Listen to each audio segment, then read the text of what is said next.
This and all episodes of the podcast have been brought to you by our generous patrons over at Patreon, the DayZ podcast. If you're interested in finding out more about how you can support the show each week, then please click the link in the description down below to find out more information about Patreon, the DayZ podcast.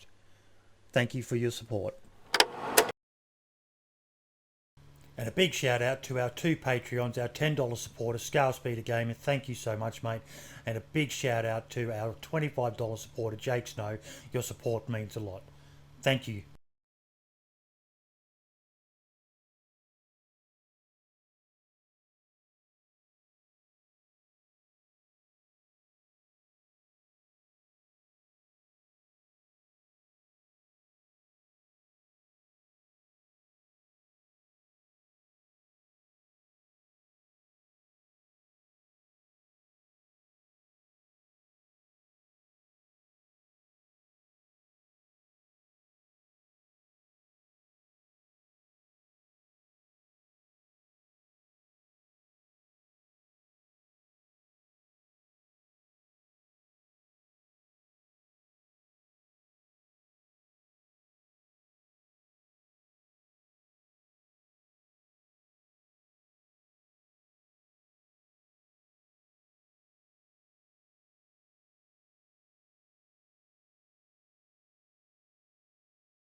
G'day, everyone. Welcome to episode 47 of the DayZ podcast. Spud, thank you so much for writing in chat that I'd forgotten to unmute my audio.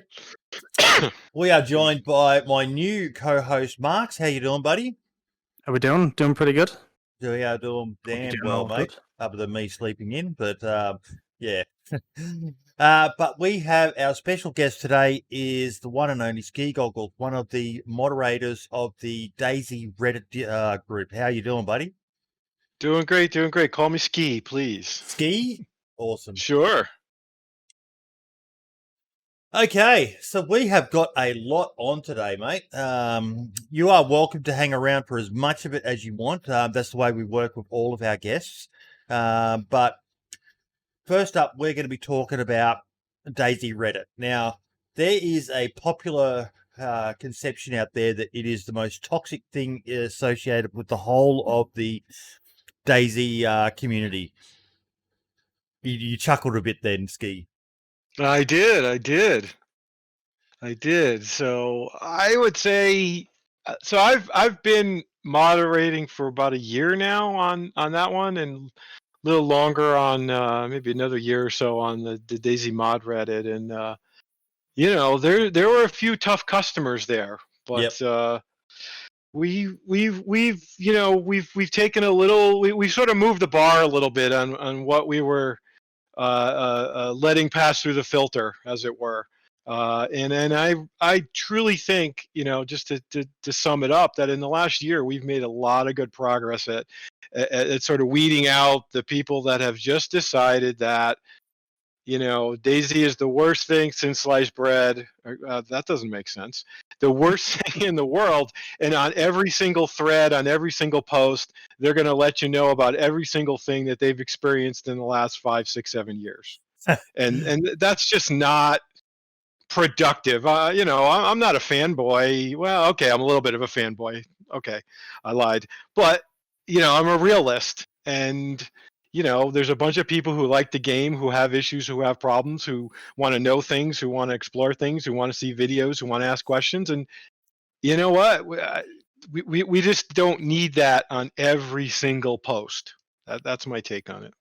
I would say that same thing applies to the Facebook group, Marks. I don't know if you're part of the DayZ Standalone Facebook group, but it's a bit the same with that, mate. So, yeah, well, one of the things I wanted to say, Mark, I think they've been a bit unfairly labelled.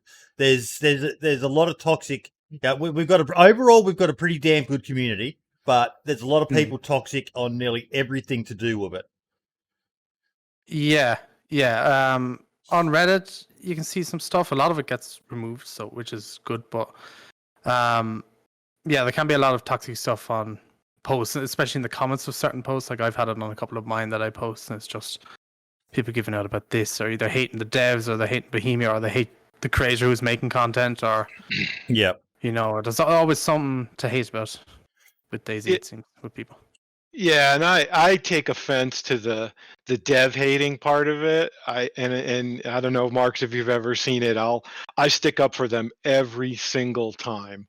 And I try my best as well. Yeah. And part of my reason is that I've been a developer. Oh, really? And absolutely. So I started out my career as a developer. Now I'm a cloud architect, which means I do less development and more sort of, painting the pretty picture for companies about how they can improve their computing through the cloud. Anyway, enough about me. But there's and let's be honest, let's blame the EA process, right? I really truly do. There's the one thing I will push hard back on. To expose people for years on end of daily builds and processes and issues and terminologies and things. And so now what you've turned people into in DayZ and other places too is everybody's an armchair developer. Everybody. And they think that just because something's broken, it's a quick fix, right? And it's really not. I've worked on, I've never worked on games, so I've not been in that industry, but I've worked on big projects. And, it's a highly complex environment with multiple people involved over many years and years. And, and they'll say, people say things like, oh well, the devs, all their money's going in their pocket, or they got my $40. And I said, have you ever had a job? Do you know how life works, right? And I also think the team they have now is doing the best they can, but there's some history there, and they can't overcome it all in a day, but Well, I you think kind the of last, touched on what Spud, the guy who runs DayZ Down Under, Australia's best first-person server, but he's got a good comment there. Is this stuff unique to DayZ? I don't belong to any other games community, so wouldn't know. And I don't think it is. DayZ's got its own unique issues, because of things like the roadmap, the 2015 roadmap, which could be, oh mate, I get so fucking sick of seeing people bring that up. But every time. yeah, Marks, it's. I don't think it's unique to DayZ either. I kind of dabble in a couple of other communities, PUBG, and I've just started dabbling in Scum, because we're talking about that a bit later. But you get, well, actually no, Dead Matter.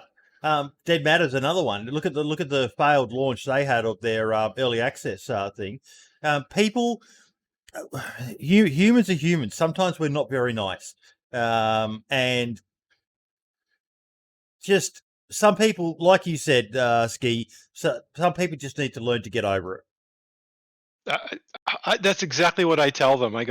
I say to people, I go, it's been 2 years since 1.0. I said, anything that was promised, in quotes, before that doesn't exist. It's EA. It doesn't matter. And you talk about other games, the one that just popped up recently, which I don't know, maybe people hate me from comparing it to, is when Cyberpunk launched. Yep. And guess what? It didn't work on consoles. Well, there's a familiar, and it had some bugs, and it was late. But you know what? They showed a video like 5 years ago, and then they dropped it on everybody. So again, imagine if they had gone from week to week to week to week to week, showing you the development process on a regular basis. Of course, you would be, what's the right word? Married to that process. Oh my gosh, I own it. And you want to hold on to it, and you want to live it and breathe with it. I bought DayZ 1.0 the minute it came out, played it a little bit, and I didn't come back to 1.0. I listened to my friends, kind of go through the process, and it was really interesting being a developer and a technical guy, hearing all of these people that I knew that weren't suddenly sort of start to speak the language a little bit. It was quite the strange experience over, was it 4 years, 5 years, whatever the heck it was.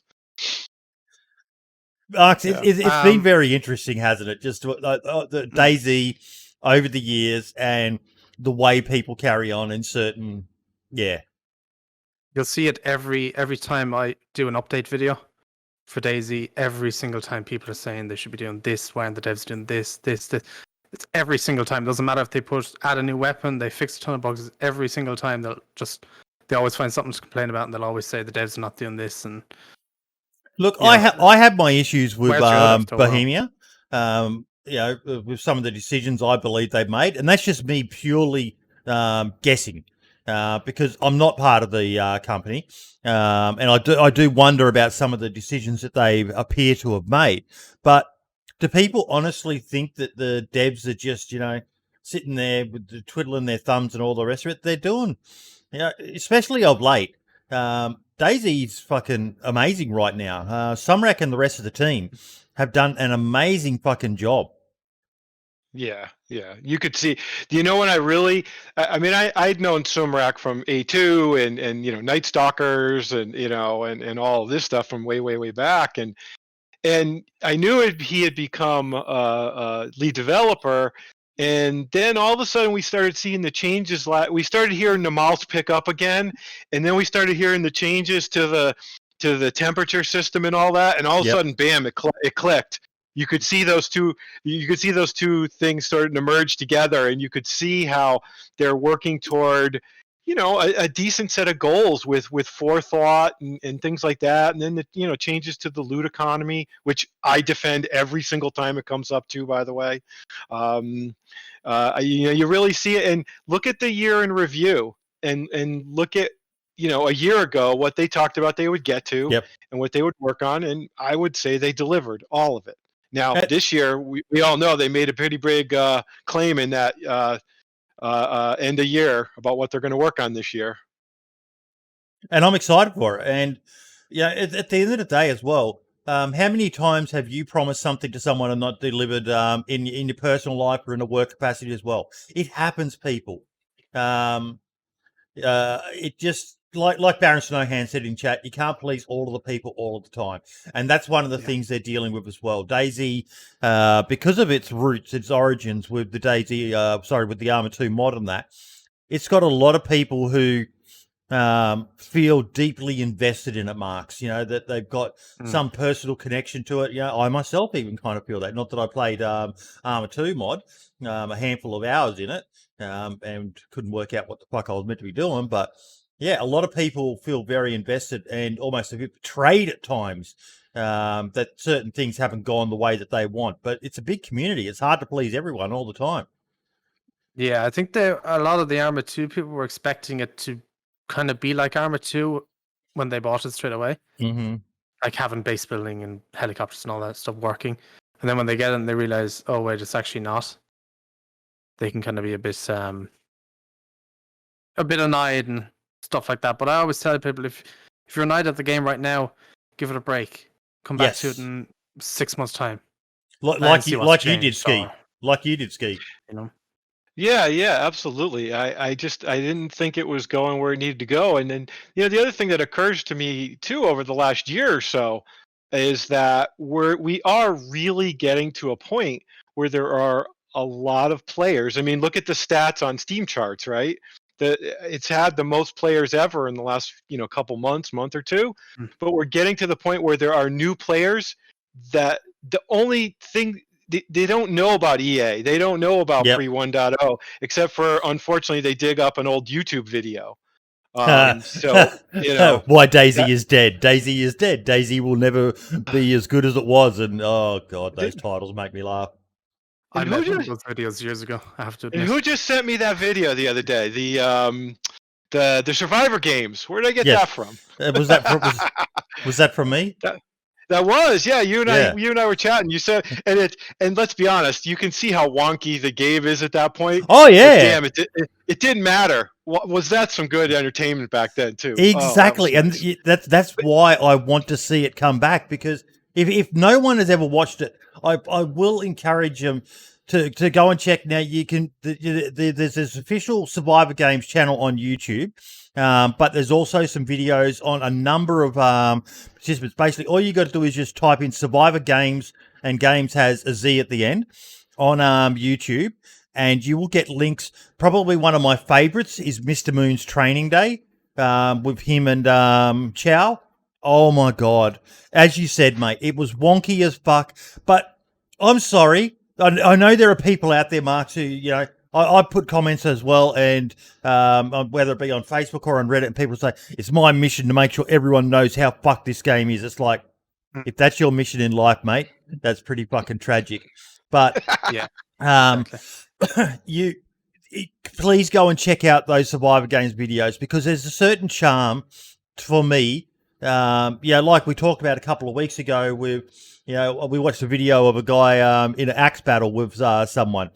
And as wonky as Melee was back in the day, I kind of miss it. It was charming. It was a certain charm to meleeing and just running in a circle around each other with an axe, and that little thunk sound when you got a hit. And but a lot of people always say that game was, or that version of the game was always so good. But I bet if 90% of the people went back and played it for 15 minutes, they'd be like, okay, that's enough.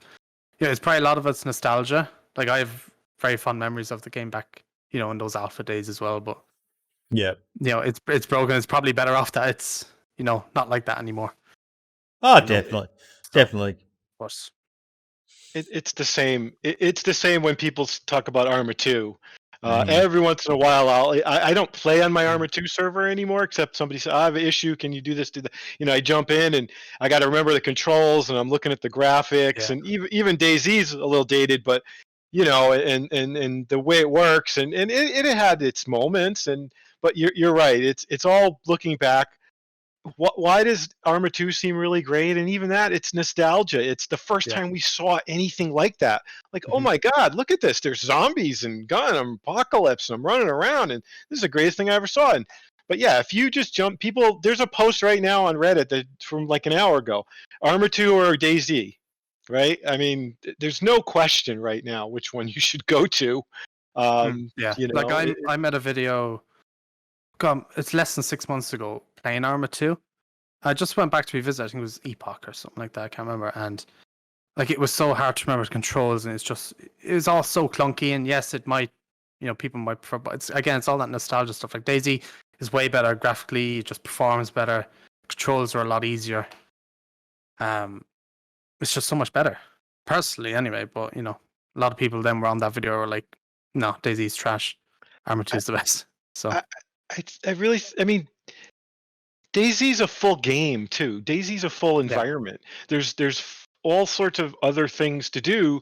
And listen, the Arma 2.1 was first, but really it was Arma 2 with zombies and a limited set of weapons and things and some base building, right? I mean, that was kind of all it really. Listen, it was fun. It was great. I played a lot of it, but I think we're in the next level. We have, and especially now that in the last 6-9 months or whatever, the core of it is survival.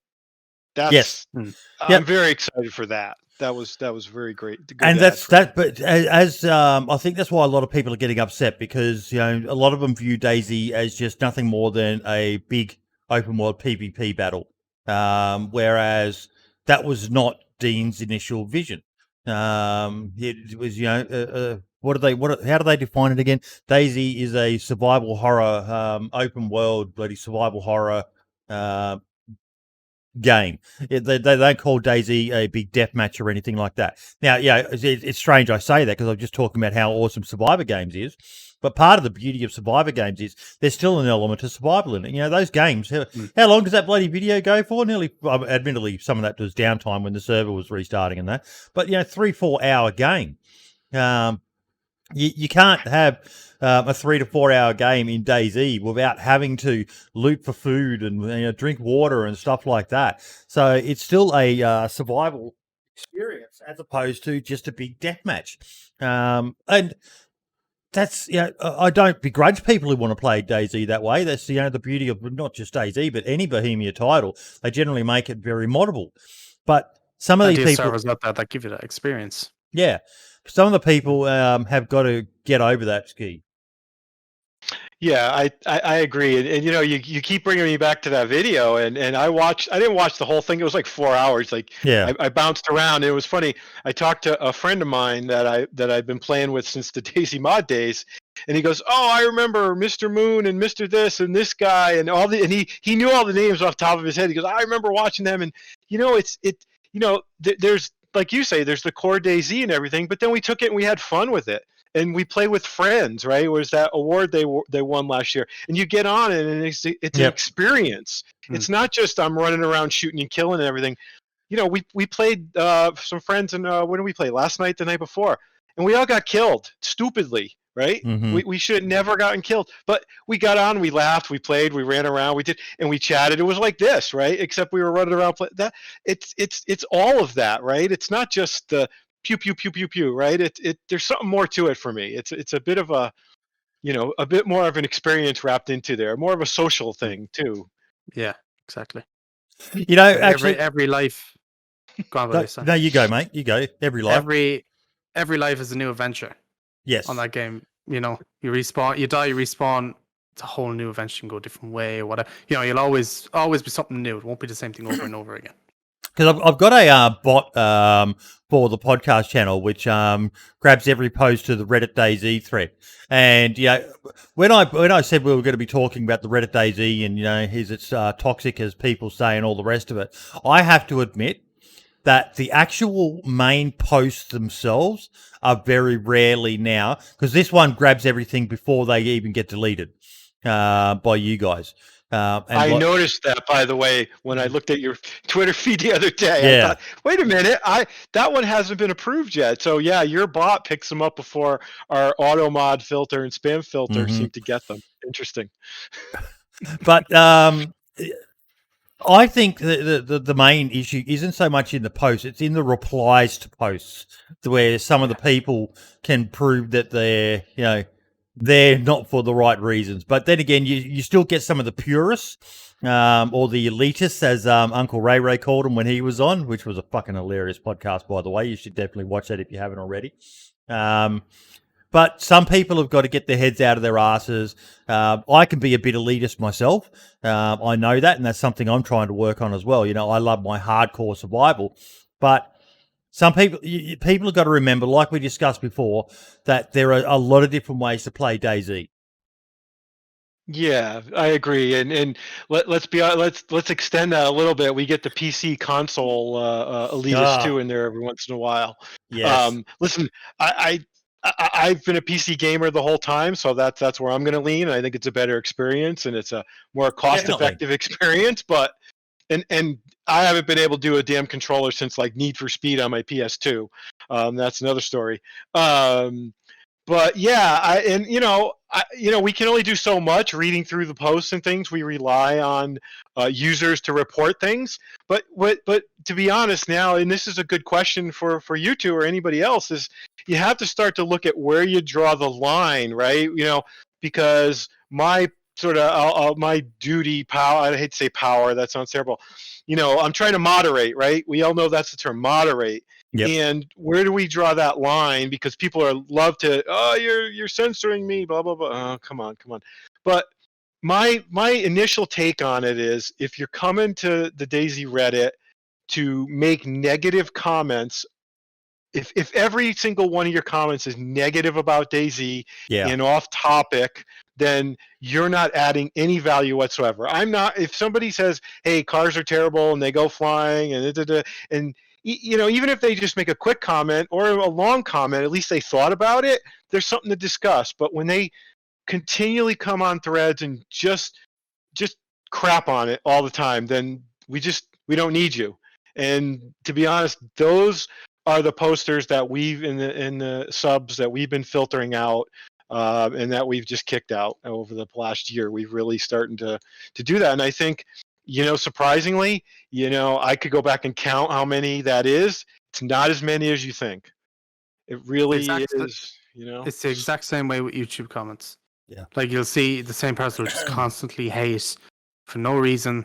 They're just hating the game, saying trash game and whatever it'll be, and you just constantly get them. And at a point, like, I do leave some negative comments there, but like some of them are so bad where they're like, you're saying just terrible stuff either towards the devs of the game or so, and you have to remove them. You know, some of them are just too bad to keep there. So as well, it's the same as Reddit. Is like, how do you moderate the stuff and how do you keep it civil, I suppose is the way to put it. Yeah. There's very obvious things. I am. If you look in your Twitter feed from about yesterday or so, you'll see somebody posted a meme, and I looked at it like, you're joking, right? Like, it was double. It was double bad. That's all I'll say about it, right? So those ones are easy. Those posts are gone, and that person's gone. But you know, then it's, you know, and then after that, like I said, the people who just post nothing but negative comments, it's really not hard to see them. But I can't read every single comment on every single post. I rely, and the rest of us, we rely on people reporting things. You know, and we rely on, you know, people letting us know when it goes completely off the rails. So, you know, that if anybody, you know, wants to help out in that regard, you know, hit the little report button and let us know when people are just going a little nutso, right? We want to keep it to DayZ. We want to keep it to, you know, people who want to play, people who need help, people who enjoy the game, people who even complain.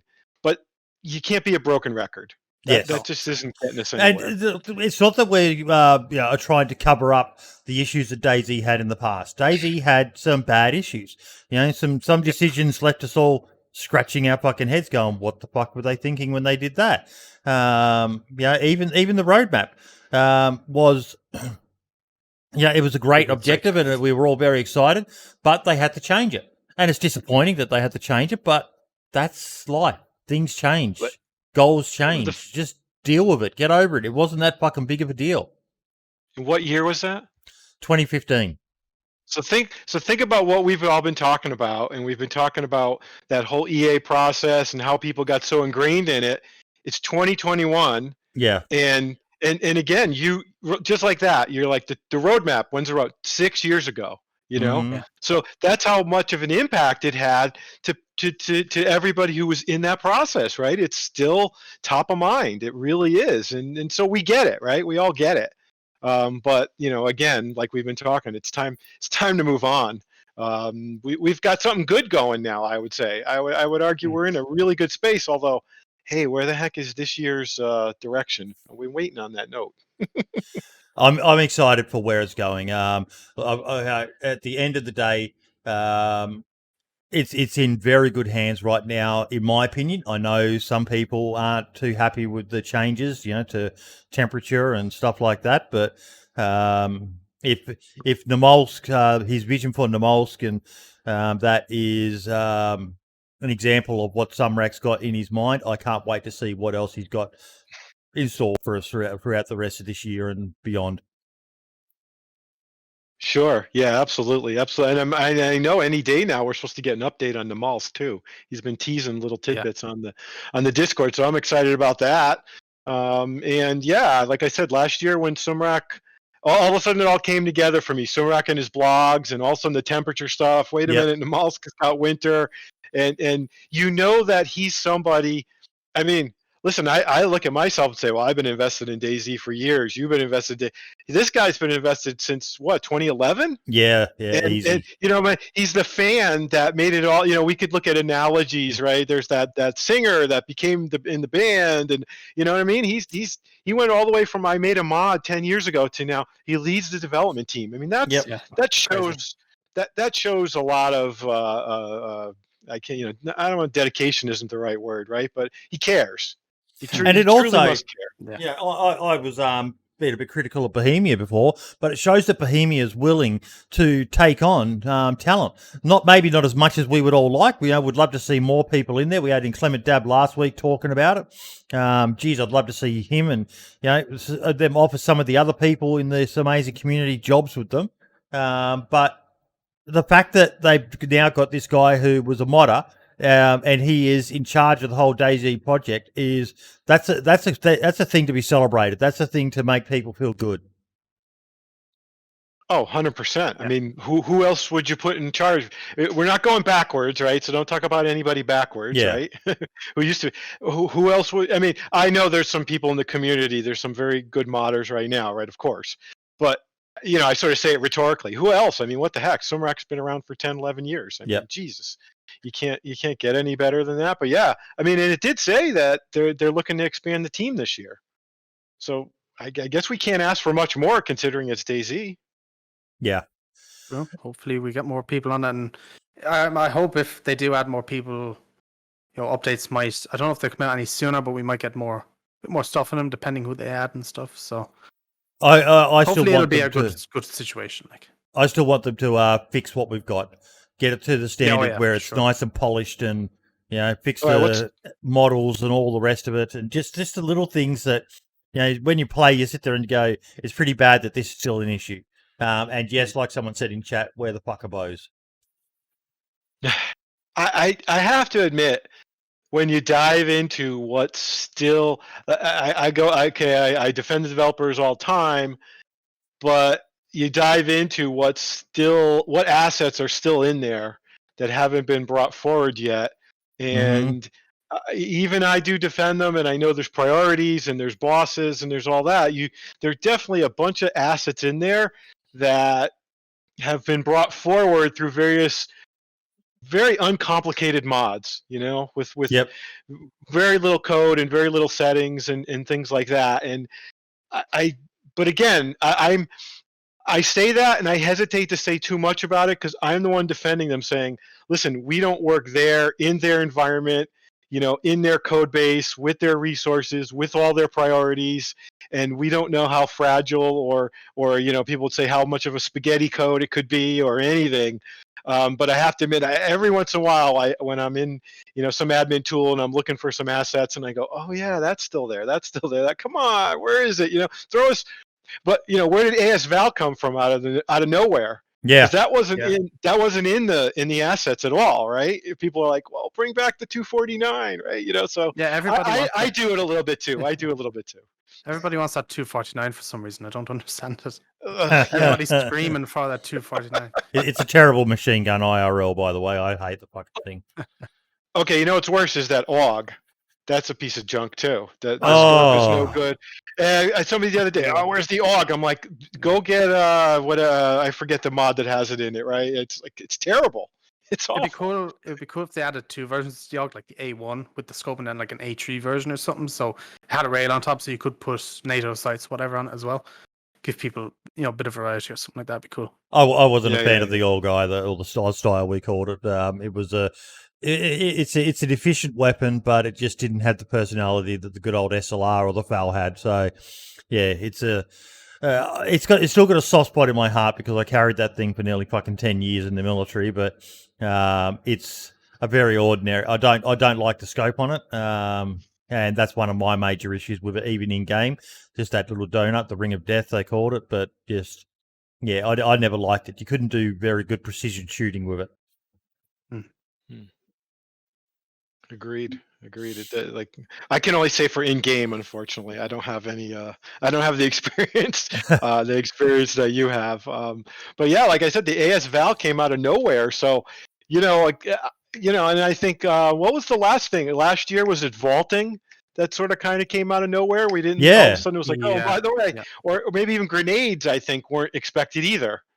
So, we if we really truly think back the last 2 years. There's been sort of those steady, slow and steady kind of bug fixes and things, and then we get surprised every release or two with something that nobody was talking about. It's great.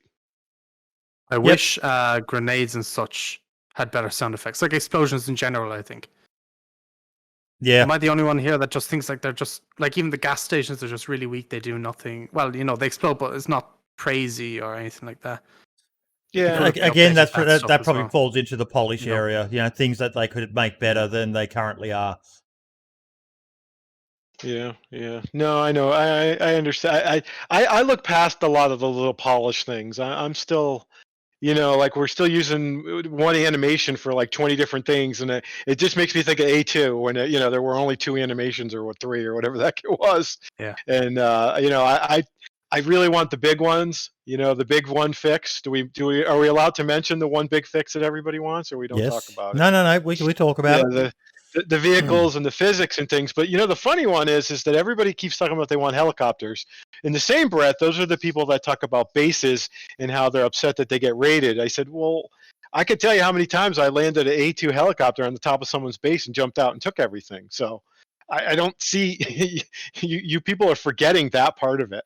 That's going to make bases even worse to try and prevent people from getting into. So especially when they have no roofs, you can literally just land straight in them. And if you're talking about vanilla base building, yeah. So yeah, it'd be cool if they done something. So what's the balance? I always ask people, what's the balance? Mm-hmm. And nobody really has a good answer. There have been some good posts I've seen over the years. I'm trying to remember. Maybe it was Asmondian, or maybe it was even Arkansas. Am I saying it right? Yeah. There's a really nice long post that one of them posted some years ago about how to balance and things like that. So who knows? Maybe I want to say there was a hint. Was it in one of Somrak's streams or one of the posts or something about something new for base building coming? And I don't think it was just flags. I think it was after flags, but I don't know. That's interesting. If you're saying that, it might have been before flags came out. No.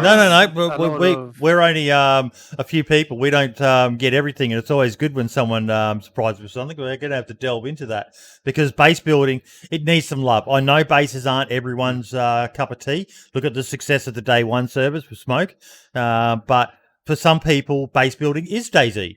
Having their little fort and sitting in there counting all their wealth and all the rest of it. But the base building, to be honest, I've been, and we're talking about Scum a bit later, but Scum's base building makes DayZ's look fucking ordinary.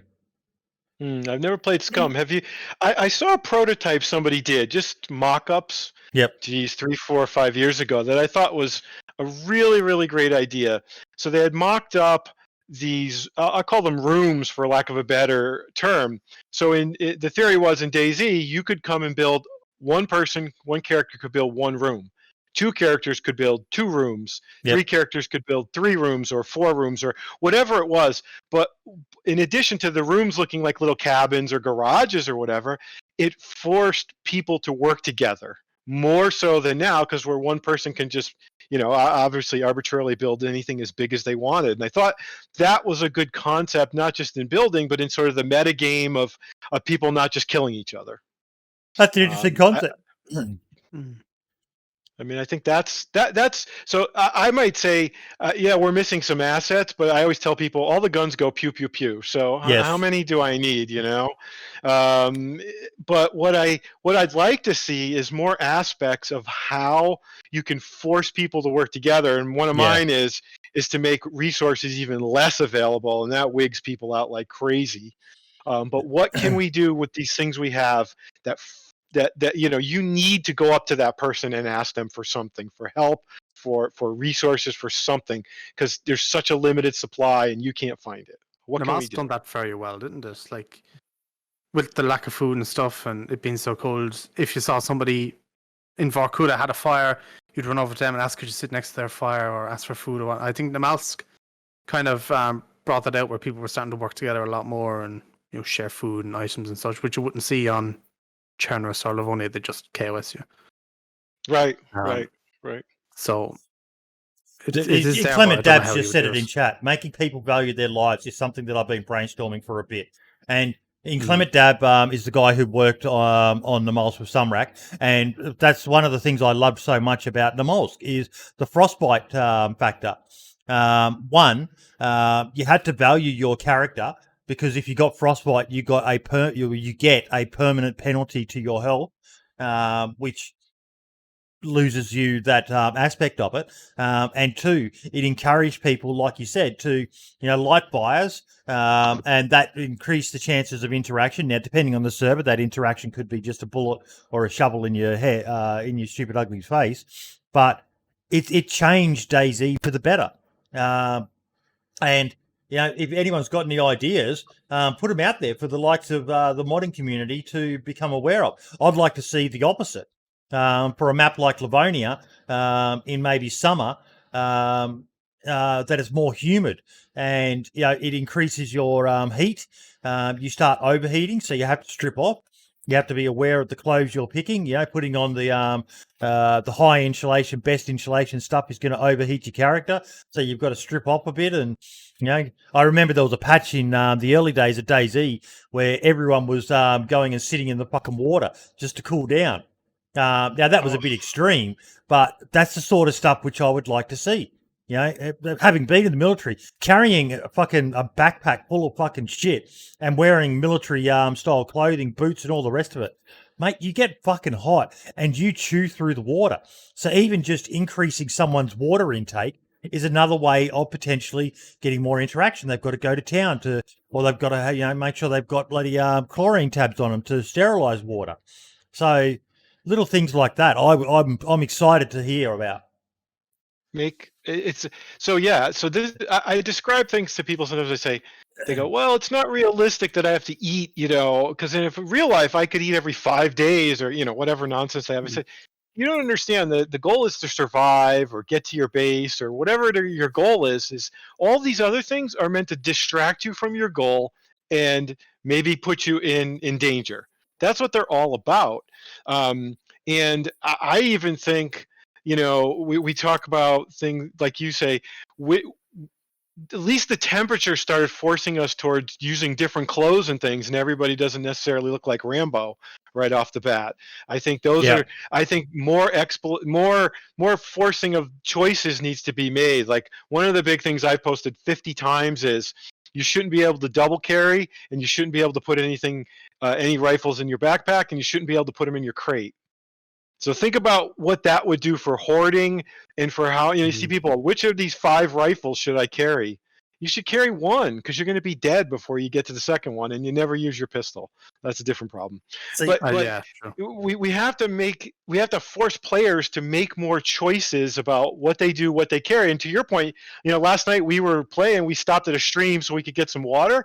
But like you said, imagine if suddenly you're overheated and you're like, well, I got to dump this stuff and wait. I got to dump this stuff and just leave it and move on. And again, I need something to interrupt what I'm doing, mess with me, mess with my inventory, mess with my clothes, mess with my temperature, my food, my nutrition, and then I can move on and do what I got to do. And that's, call it PvE for lack of a better term, but we need more of that. We need more. Yes, definitely.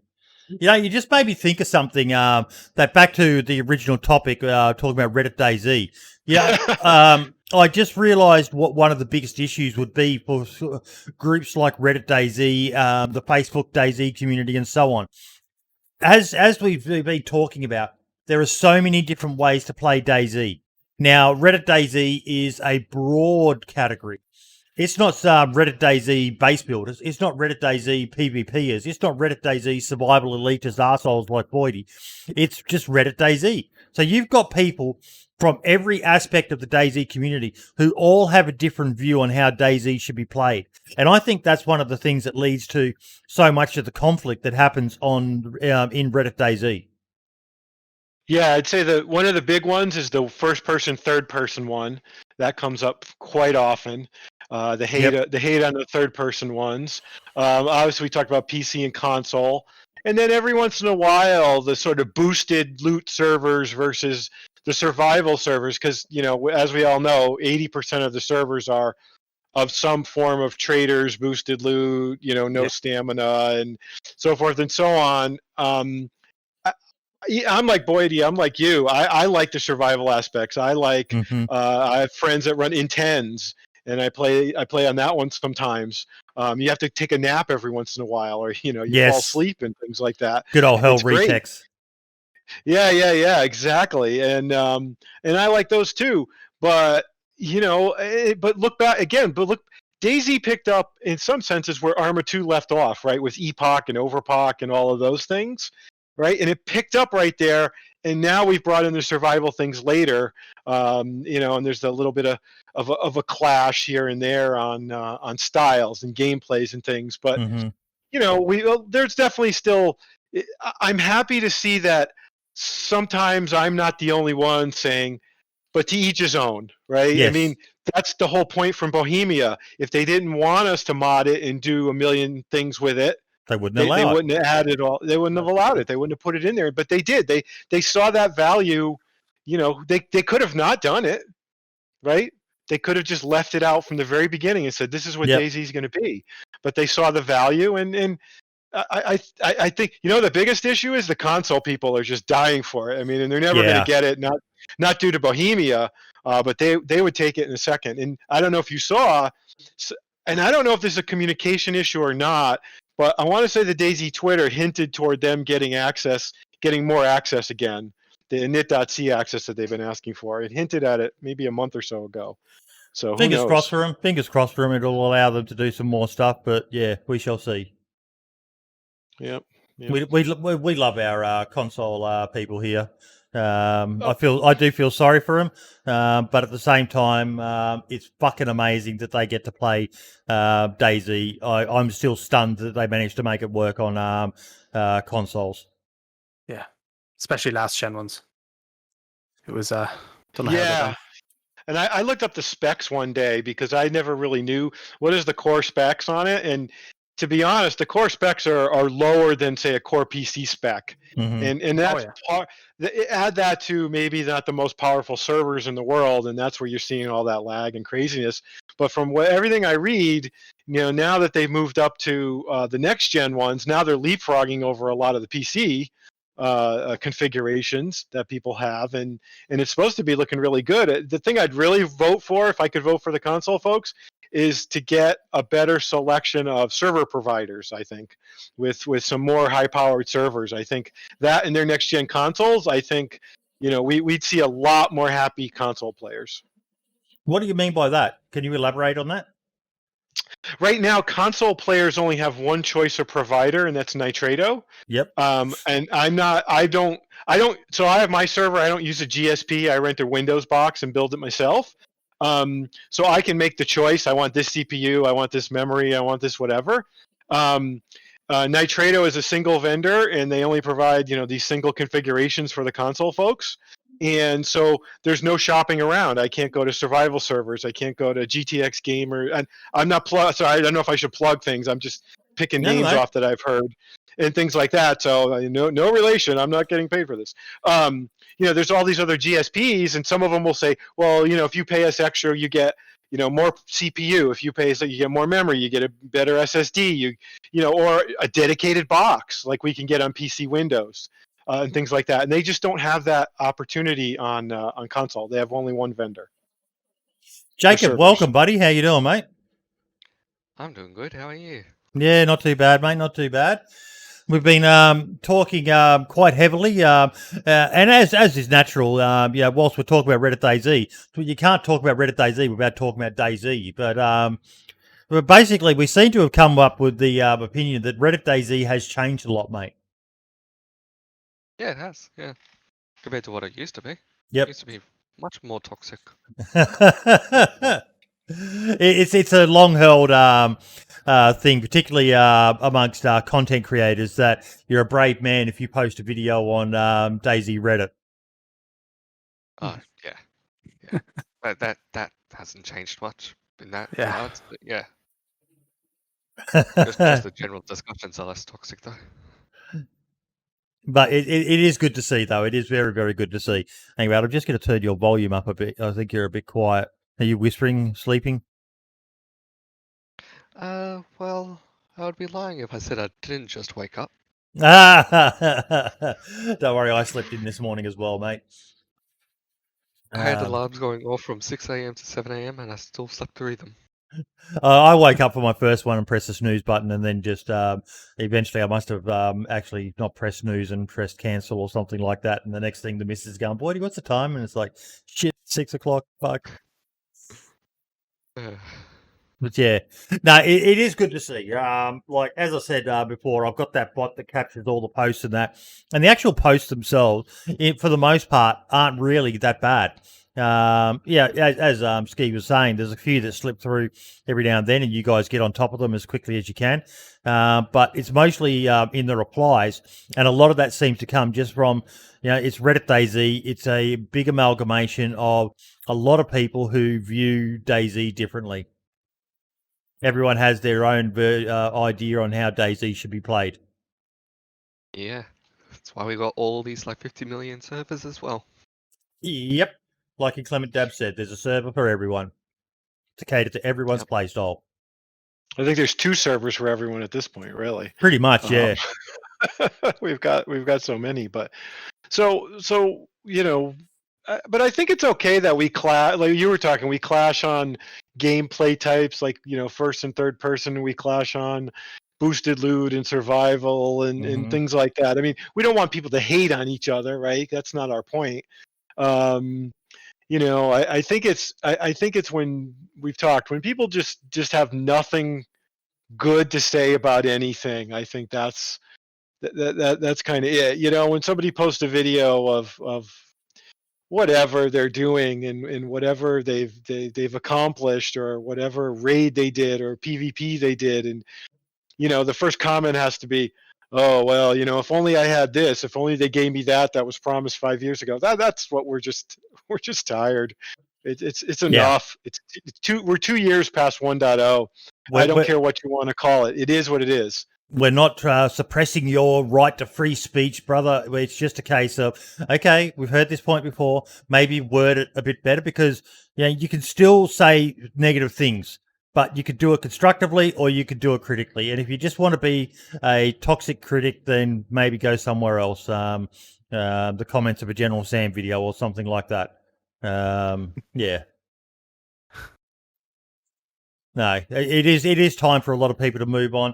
Never forget. But look at what it is now, and it is so much better than the mod ever was. And I know that's a controversial thing for some people. I'll probably get hate when I upload this, but it is. It's so much better than the mod ever was in so many ways. Yeah. And anyone who thinks otherwise has got rose-colored glasses. You watch the old, even the Survivor games that were done on Arma 2, and they're very clunky looking. Yeah, it's miles better in every way. Mm-hmm. Except for vehicles. I will concede that point. Right through the heart on that one. Couldn't resist on that one, huh? Look, you got to call a spade at times, and yeah. No, we can't argue. We can't. So we'll start moving on to the other topics of tonight. And the first one is I was in Ike D's stream. Now, Ike D, for those who don't know, he's coming on next week. But he was talking about, he likes to do those charity things. He did the Tolga Hill charity climb last year, which was a fucking amazing event. Hang about. Kyro. Yeah, mate, of course, mate. Jump into the Discord. We talked last week about the stuff with Rab Plays and Kyro. Give me a sec. Just join any of the... hang about. Do you? I'm pretty sure you've got guest role. You should be able to. Yeah, he should be able to join the general channel and then just drag him in. I don't think we've got a general. Oh, yeah, general. There it is. Yep.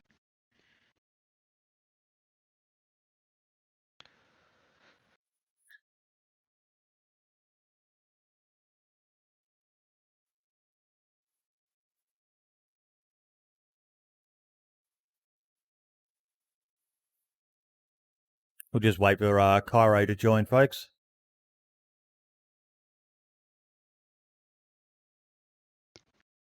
He's in the...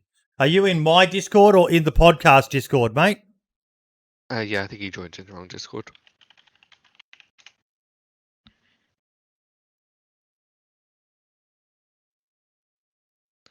Join the Discord link at that latest message. There you go, mate. Just put the one at the bottom of the BoomerBot message.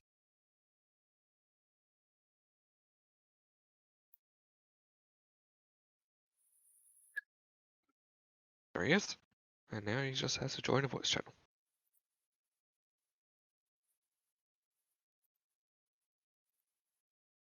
All right. Yo, what's up? Hey, buddy, how you doing? I am sublime. Sublime, even. Ooh. Sublime. That sounds almost semi-erotic, mate. Hey, whatever floats your boat, you know. So, you obviously listened to the podcast from last week, and pretty much our take on it was a lot of much ado about nothing. I don't, as I said, mate, I don't care as long as it probably should be disclaimed. But you're choosing what fucking word someone uses, written or scripted? Yeah, I mean, I put written at the start of them and at the end as well. So even if they don't see it at the start, they're definitely seeing it at the end. You know what I mean? So I'm not trying to hide it. I mention on my live streams that it's staged. I reply to comments and tell them if they have to see stage. I say yes. You know, I'm not like I tweeted about it saying it's staged. I'm not trying to hide it. You know what I mean? Yeah. But what I really just want to say is obviously the whole issue with Raviz, which it was definitely aimed at me. Like there's no question about it, because just how he said it and how he tried to, obviously, literally as soon as I uploaded my video, about maybe 15 hours after, that's when he posted it, and I was like, no one else is put out a video that has written in the title and then talks about it and all that shit. So I was like, all right, so you definitely aimed it at me. Obviously, his response to my response was very childish. Because I spelt written wrong. It was just a typo, you know. And at the end, and obviously he was very, very childish about it all. I lost my shit with him a little bit. Obviously, it shouldn't have been on Twitter. I should have probably DM'd him. But at the end of the day, if someone's going to say something to me, usually, listen, I get comments all the time, right? And I get hate. You know, in this position, you do. It's just the way it is, and you deal with that. Okay, but when it's coming from someone who has a audience, you have to reply. If you don't reply to someone who has an audience, it's like you may as well, it's more than just one hater. You know what I mean? Mm-hmm. It's like if for example, if I was on a stream and someone said, "Oh, what's your opinion on this guy?" and I started slating him, my followers are obviously going to start slating him too. Correct? For the most part, yeah. Exactly. It's like if your brother gets into a fight, you know, you're gonna stick up for your brother because you support your brother and all that shit. You know, that's how it goes. So obviously, I had to reply to him. I may have said some things out of anger, which I did apologize to my Twitter followers. I ended up blocking them and just getting rid of it all because I just couldn't be bothered with it. Now, a recent video, for example, was scripted as well. Obviously, No one's really said anything about it, but I'm not trying to hide it. That's the thing. I think everyone talks about Frankie, right? Frankie's this, Frankie's that, Frankie's good, right? He scripted a lot of his videos. Yeah. And to be fair, I'd happily say he's probably not in the position he would be if he didn't script his videos, because I've seen a massive increase in my analytics since scripting videos. Watch time, views, everything, subscribers, everything goes up, and people absolutely love it. So I'm trying to bring it back. And you know what? If I have to take a little bit of backlash, I will, I suppose. But my advice, mate, don't be afraid to use the word scripted. To me, it doesn't matter what fucking word is used. It can mean a few things, though, Boydie. That's the thing. Like, but only to people who really aren't going to watch your content regardless, mate. People who've got half a brain cell, in my opinion, aren't going to care. Like we said last week, mate, I just want to be entertained. I just want to watch a good video. And DayZ is like a blank palette. It really is. Blank artwork that people can create the most amazing fucking shit with. Don't let other people's prejudices influence your decision, mate. To me, there's nothing wrong with using the word scripted.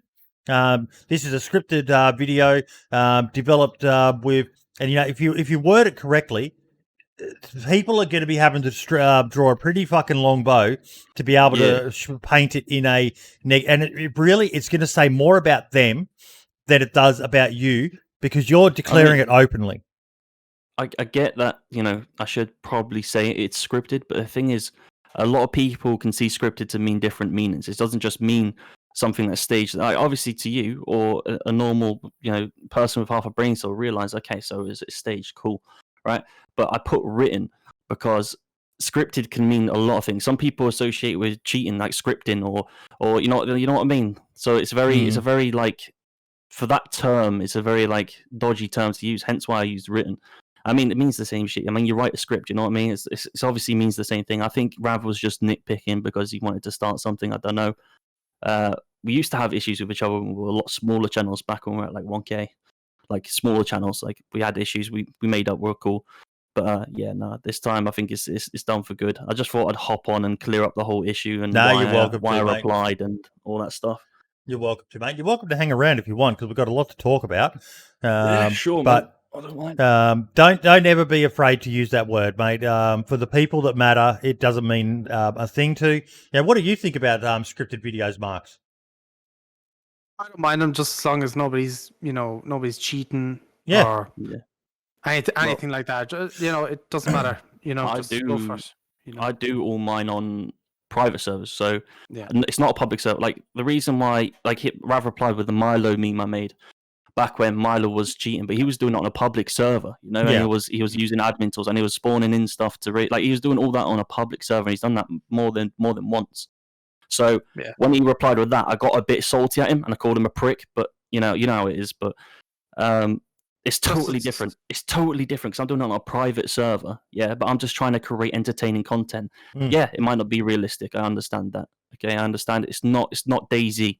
But when people watch my videos, like they comment saying this is the best video, best movie I've ever seen. This is insane, best on you.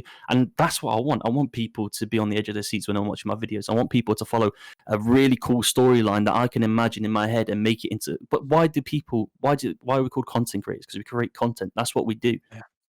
Yeah. I don't know. Yeah, just as long as nobody's, like you said, it's all on private service, so no players are going to get, it's not going to ruin their experience, and nobody's cheating or anything. So I don't see a problem with it. Knock yourself out, Yeah. If you word it however you want. Content, go for it. How do you think Reddit DayZ would handle this one, Ski? It's come up a couple of times. I can't remember. One of the names that somebody just rolled off might have come up, and it's. You see the same themes over and over again. They didn't tell us. Between you and I think that's naive, given the world we live in and what we call reality television. Mm-hmm. I mean, it's the same thing. And now you're saying it now for some, like again, Frankie was kind of sort of the original DayZ, content creator that wasn't telling us. But now, if I want, like you said, I want to be entertained. I want to go and I Yes. want to see content, and content means somebody put in an effort and they thought about it, and they want to convey a message, they want to convey a storyline.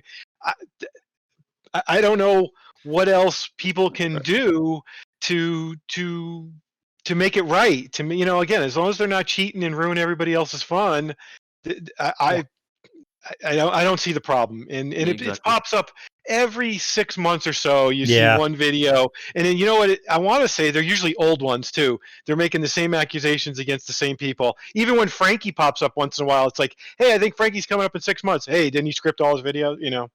Yeah. So, Yeah. Same Same people saying that must hate Netflix, eh?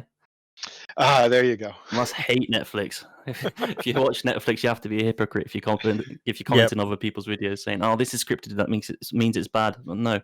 So do you not watch movies? I like what Scalespeeder wrote in chat. WWE versus MMA. You can still enjoy both of them, but people are always going to throw shit at WWE because it's sports entertainment and not genuine fights like MMA. Exactly. But WWE has a massive audience of people who just don't care. They just want to see the drama. They want to see the action. They want to just be, are you not entertained? That's all that people generally want. And stop splitting fucking hairs. There's more important things to...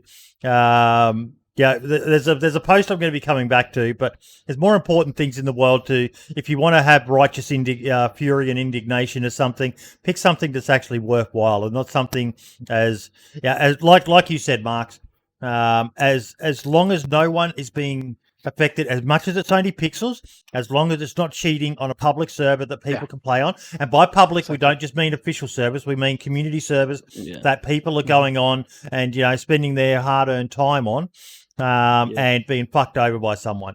Like, that's the worst that can happen, dude. I mean, imagine being like, I don't want to talk about Milo loads because I don't like the guy, but imagine literally you've spent so long building a base, and one of the admins come, TPs yourself over, kits out all his squad, TPs and spawns loads of C4. Next thing you know, you're getting raided. Yeah, and it's like the dude's done nothing he's spent 2 minutes doing that, and then he gets content out of it. That's what pisses me off, and I feel like that's the worst thing you can do. I mean, I'm dead open about it. Like, I'm not trying to hide the fact that I know, air quotes, script content or write content, as I like to say, because it's something that people still love, and the fact that I've been transparent with it, people's like, you can check my comments. People are like, oh, even though this is scripted or this is written, I still love it. It's such a great movie. It's like it's so good to get that sort of feedback. And really, honestly, I'd say the scripted content is the best type of videos I've made in a long while. Mm-hmm. And if it's keeping you refreshed and entertained and spitting content out, mate, what's the harm in it? Yeah.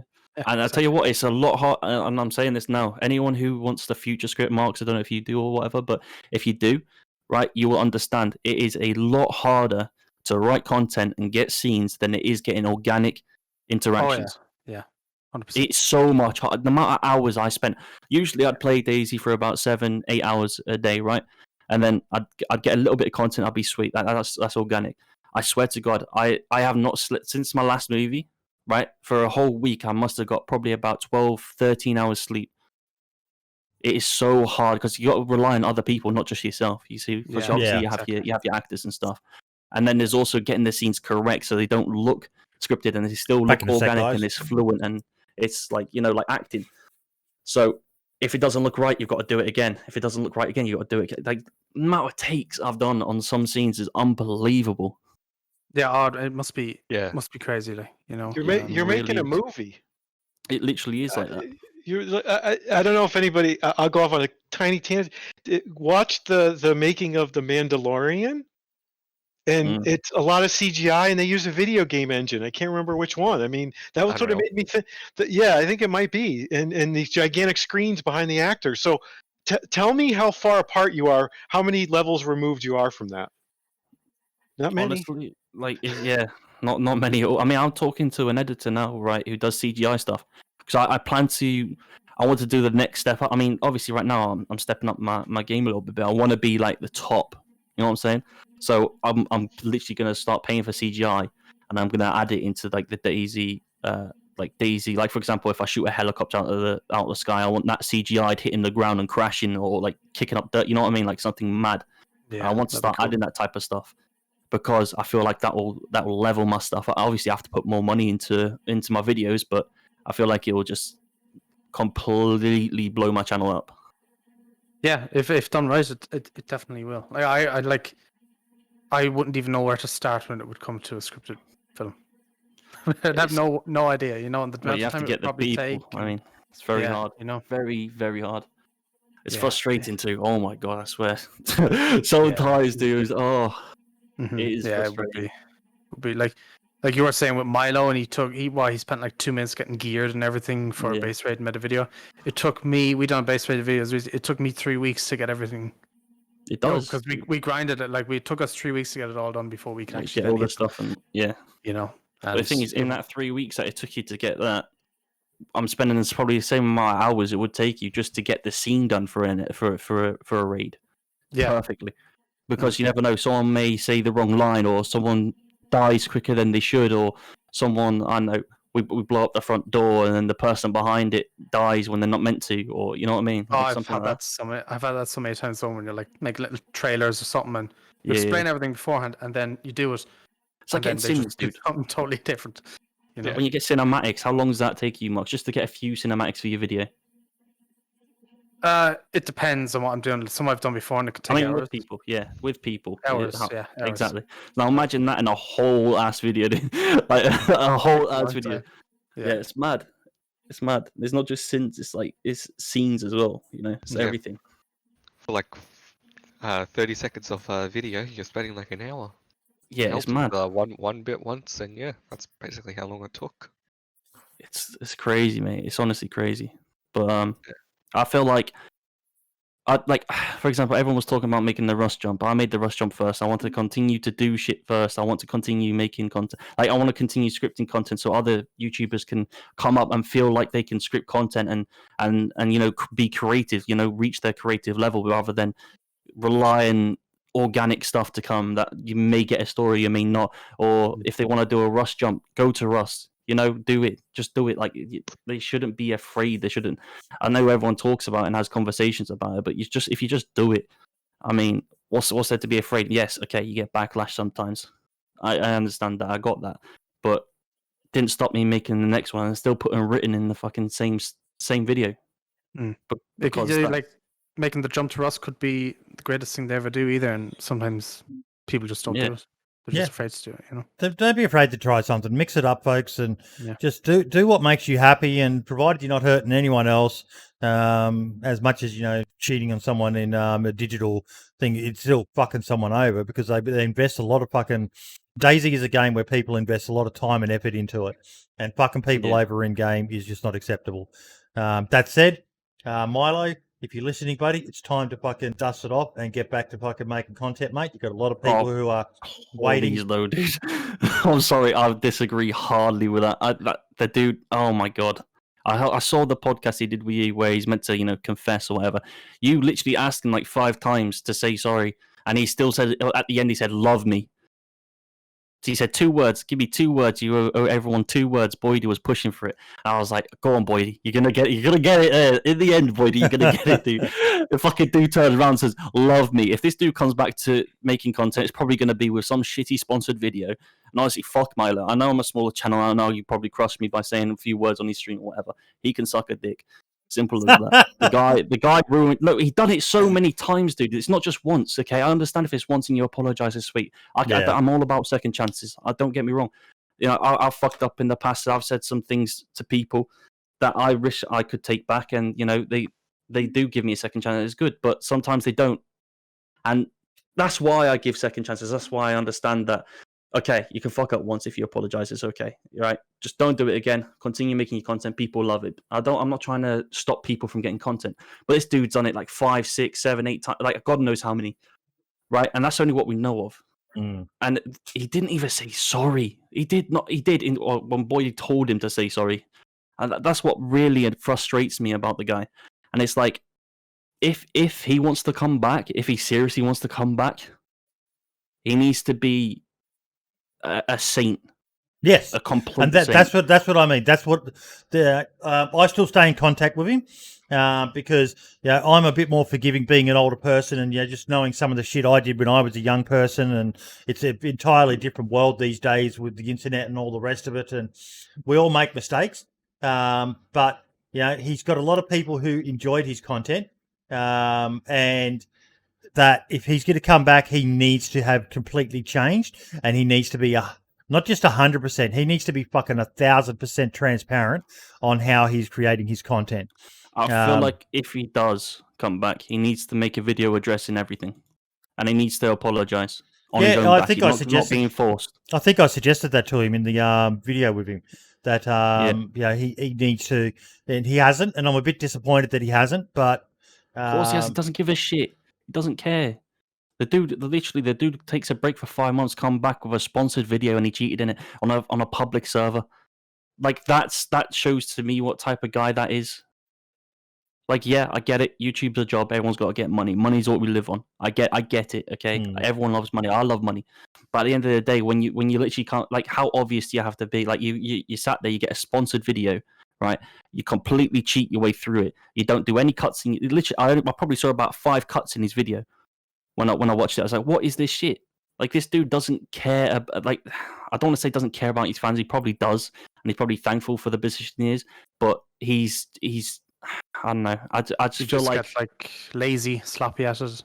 He's just It's not even that. It's everything in general. Like when he used to cheat, I used to watch Milo a lot when I was coming up. I was like, oh, you know what, this guy's actually decent. Then obviously he started cheating and stuff. I was like, okay, that's a bit shady. But I forgave him. I continued watching his shit. And he done it again, and I was like, all right, this guy's a bit of a dick. And he done it again, and I was like, fuck this guy. He done it again, and now I'm in a position where it's like.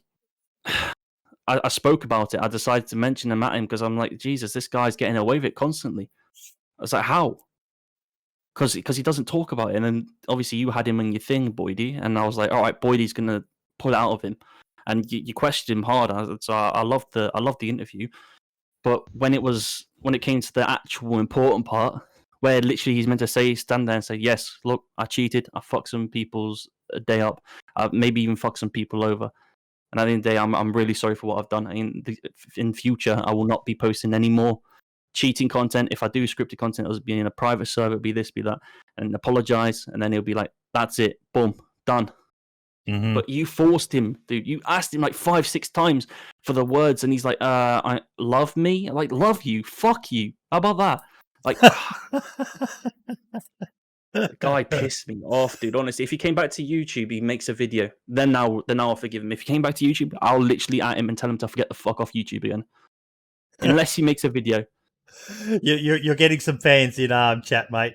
Lad is just saying, I like this guy.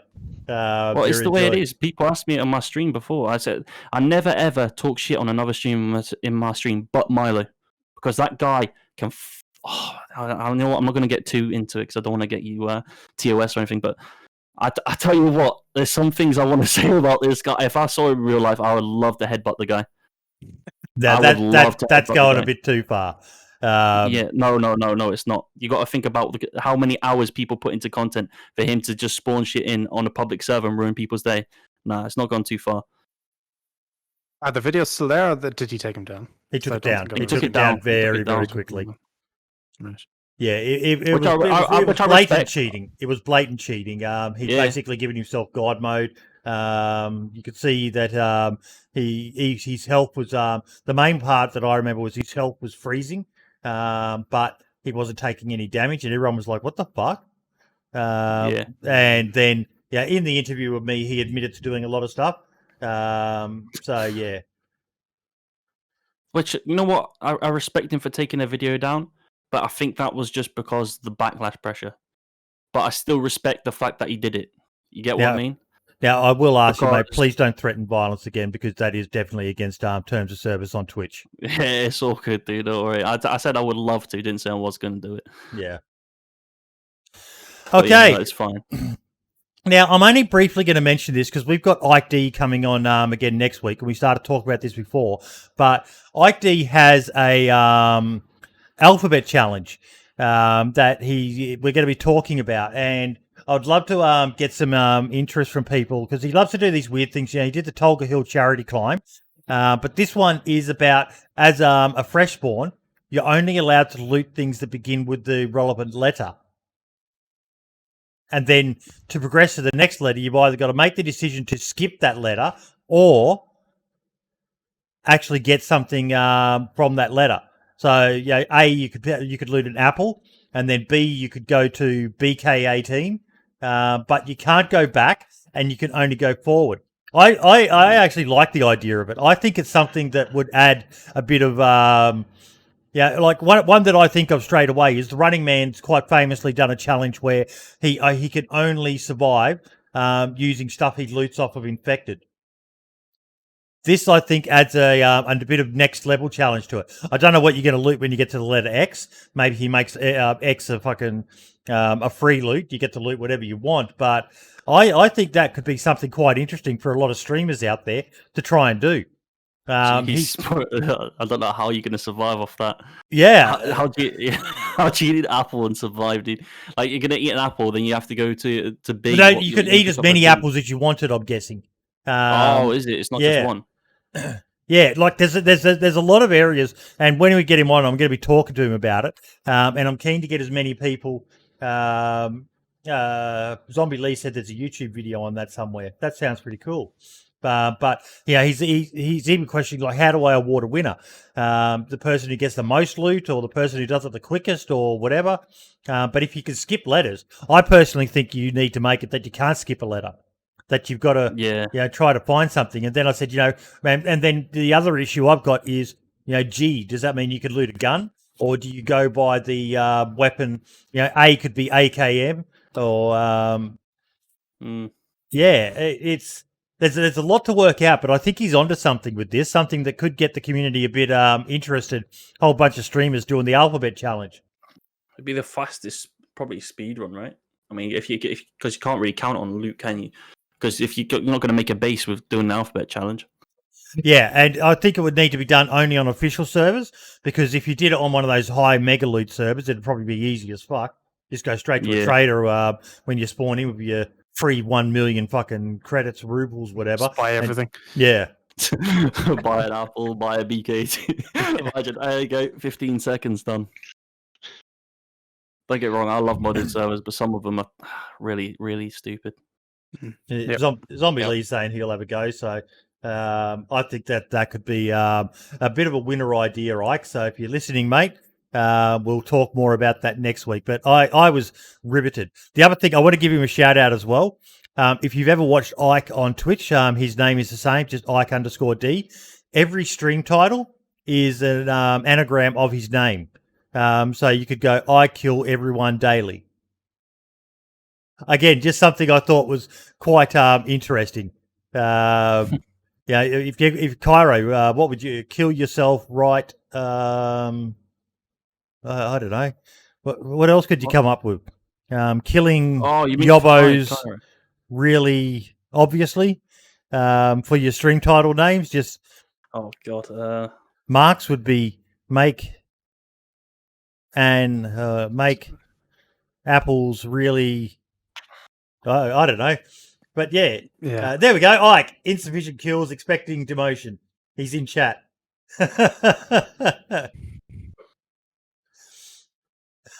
Actually, we've got to go back a bit. I like Zombie Lee's his title for the Alphabet Challenge video. I spent 4 million rubles at the trader. YouTube, insert creator.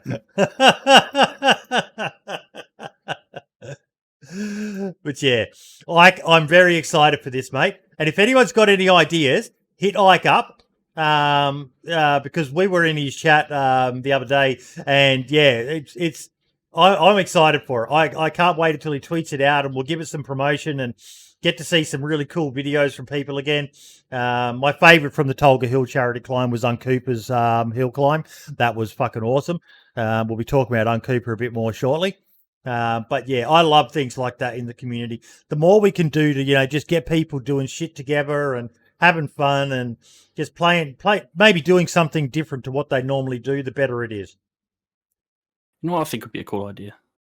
If you start off right the first weapon you find, you have to use. Okay, so you have to get the ammo like equivalent to it, so like a 9mm, whatever. Or if you find a knife, use a knife. Or if you find a shovel, use a shovel. Or whoever you kill, you have to use their weapon that they have on. Yes. Obviously, if they don't have one, you just kill the next, and you keep upgrading like that. But you can't use your previous weapon. So if you kill someone with, I don't know, say you got an M4 and you kill someone and they only have a BK-18, you got to use the BK-18. You go down, and you have to survive for as long as you can just to win that. I think that would be nutty. That would be cool. I've done that on PUBG before. Whenever I killed someone, I had to take their weapon and use that, and you end up with some interesting things. But DayZ would be a whole different. Imagine killing someone and all they've got is a melee weapon. You'd be like, oh, fuck me. Imagine going inland with a BK-18 against someone fully kitted, dude. Yeah. Got an LAR just shooting at you. Oh, bro, that'd be mad. Vlad in chat is saying, I think we should deforest all of Chernoris or Livonia as an event. That would be pretty cool, actually. I'd be interested to see how the server could handle that. It'd probably, yeah. I've got stuff to do, man. Does they know going to do that? My idea was that variant descriptors don't matter. Red raincoat, blue raincoat are both raincoats. Yeah. Okay, so you can't pick up clothing as a C. You've got to go with the way I have thought about it, Ike, was that the actual description of the item when you hover over it, that first letter is the letter that it has to be. Dab's saying it wouldn't be bad if you did that on the server. So cool. Maybe that's something someone can organise. A big lumberjack event like Charlie DayZ did back in the day.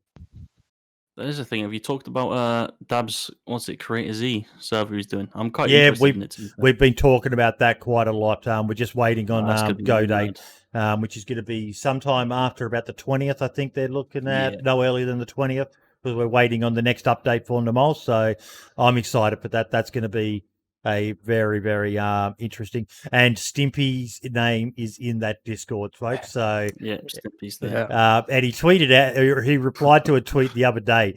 Can someone please recreate the Rust Continental Hotel? I'm half tempted to fucking do it just for him if I can. Here you go, Stimpy. Create havoc. I love his content, man. Honestly, I can't wait to play it. I just want to see what type of things get up to and what type of content can be made from it. I feel like it'd be good, even just to meet people I haven't met already. You know, like who's in the community. I'm not really interested in the networking aspect of it, and I'm going to be playing on it, and I'm going to be doing my thing, which is probably just doing my survivalist sort of thing and seeing who I bump into that way. But the channel I'm going to be watching the closest is Uncle Ray, Lax Hawthorne, bloody Dirty Santa, and the Stimpy. Stimpy, I cannot wait to see the videos, because I'm sorry, but there is entertainment in watching people get butthurt. There is entertainment in that. His Rust ones are very good on the content creator server. I don't watch Rust videos, but Stimpy, I watch him now. Oh, I love Stimpy's content, man. He is fucking amazing. Even his fishing videos. Ray is raring to bits. It's going to be savage. Yeah. They're going to upset people. I know they're going to upset people, but I think Dab and Erno are aware of that. But this server reeks of drama amongst communities, Kimby's saying. It's going to be very, very interesting, folks. I'm looking forward to it. I think Stimpy's content in general is just all about pissing people off. So I think he's going to be... Yeah, that's what he is. That's his content. They wouldn't have invited him if they didn't know what he's going to do. Yeah, and look at what he did with the DayZ one with the admin tools on 1SK. We talked about that. That was not a good thing ever. I would never have done that on a server I ran, but I'm not going to lie and say I didn't piss myself laughing when that guy was saying, "You are a hacker." When he's on top of his roof, whispered to, he's like, "Hello, man. Can you let me in basement, please, man?" Bro, the dude's hilarious. Oh, I watched that. I wish he does another one, honestly. He put all the bear traps in the house when they came in. Oh my god. Bro, I love Stimpy, man. I need to watch him more. Yeah. He's good. He's good. Okay, Ultimate Survivor. Now, I've been talking a bit about it, and Ski, this is sort of related to our little discussion in the Reddit messages as well. Let me just make this smaller. So I really want to see and you didn't quite understand. And I imagine there's probably some other people out there as well who don't quite understand what I mean when I'm talking about Survivor game. They're all probably thinking I'm talking about the mod that came out. But as you got to see, that's not what I'm talking about. I'm talking about the original OG Survivor games. And just recently, I've been watching PUBG's PGIS tournament, which, if you've never watched one, I highly recommend you go and watch them. They are done very, very well. For the game, the game does have a few little issues here and there. What game doesn't? But they look fucking amazing. Absolutely fucking amazing. And my dream, as I said here, is something like that, but with DayZ. Now, we got to see a taste of it with Keegan's Battle Royale. But Keegan's Battle Royale is just that. It's a Battle Royale of DayZ. I'm talking about, you got to see, Ski, the Survivor games. What do you think? Oh, it was great. Like you said, it wraps into the entire discussion we've been having over the last, 20, 30 minutes or so. It's great entertainment. Yes. Take apart from DayZ, take apart from a little wonkiness. There was a part of that video you showed me where somebody was whacking somebody with an axe, and he was saying, "I'm going to eat your soul" or something like that, and I laughed out loud. I couldn't stop laughing. It was the whole, you know what I mean? It's entertainment. Yes. Somebody's making movies. This makes me think of all the other tournaments of COD and all these other games, right? It's sports WWE. You've hit on all of the terms, all of the metaphors and things, right? It's just entertainment. Let's see some entertainment, and this is the vehicle to get it there and to pull us all together. And you get you can have a mixed bag of people in this, Jacob. You can have, the people who are going to play it hardcore, want to win. And then you can have the people like Lax, like Uncle Ray, like bloody, the others, Mr. OG, who are just there for the fun. And you are going to create, because as you said, mate, it's those moments that I remember the most. I know Syndicate won a lot of them, but if you ask me who won each one, I probably couldn't remember. What I can remember is those funny in-game interactions between people. I remember in one of them, two people lost their partner, and then they end up making this, they were in Discord or something like that, but they weren't allowed to leave their Discord to join another Discord. So they ended up making an uneasy alliance and became a team together to continue on, and both of them not really trusting each other, but having no choice but to trust each other. And it just, if you pick the right people for it, it could be the most amazing fucking event you have ever seen.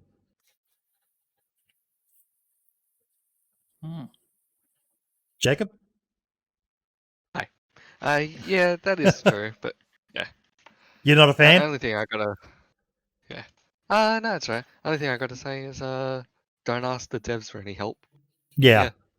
No, I've already reached out to them, and they've got nothing in the pipeline. So the only thing I do know is we cannot use the word Survivor games.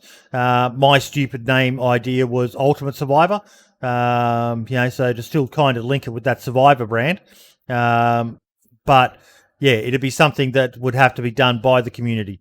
I've reached out to someone, I won't say who, and they're semi-interested in seeing what they can do. But the more the merrier. If you like the idea and think you can contribute, let me know. Here's the video here. This is Survivor Games 5, the finals.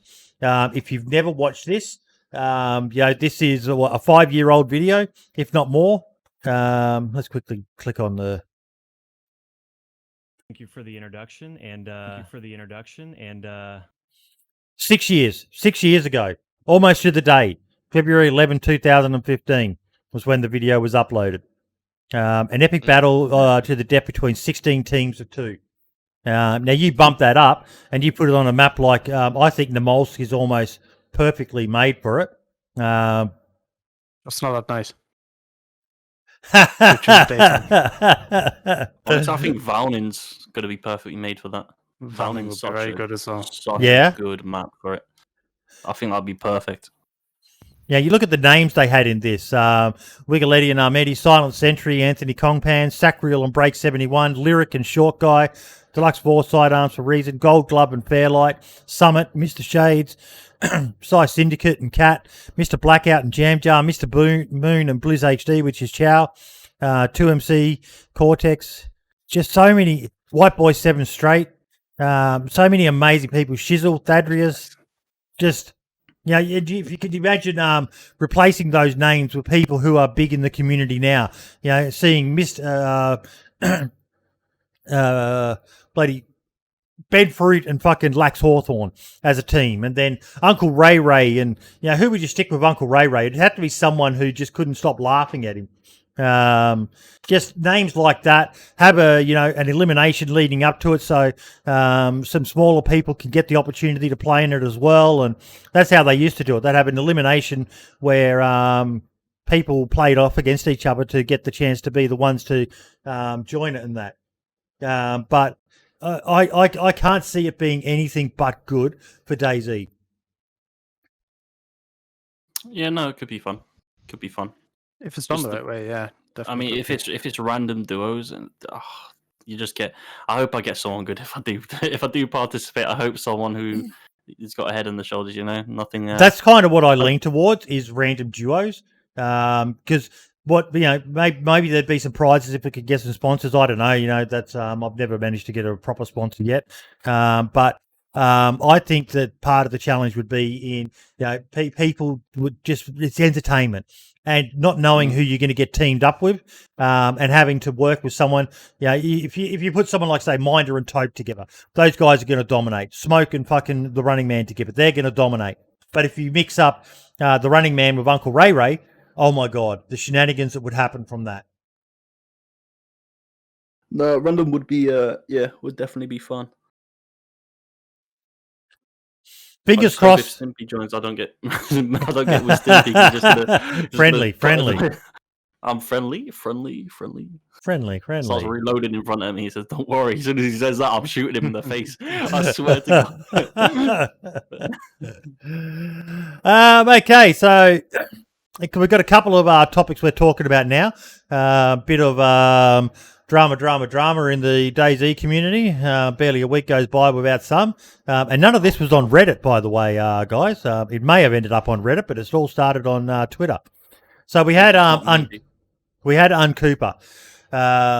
who is a very well-respected member of the DayZ community. He's an Australian. He's got a really cool clothing mod out there. He's been an admin for a number of communities and that, but he had I don't even know how to word this, a rant. I've thoroughly had enough of the DayZ community. Sorry, guys, give me 1 second. I've just realised I need to share my screen. No.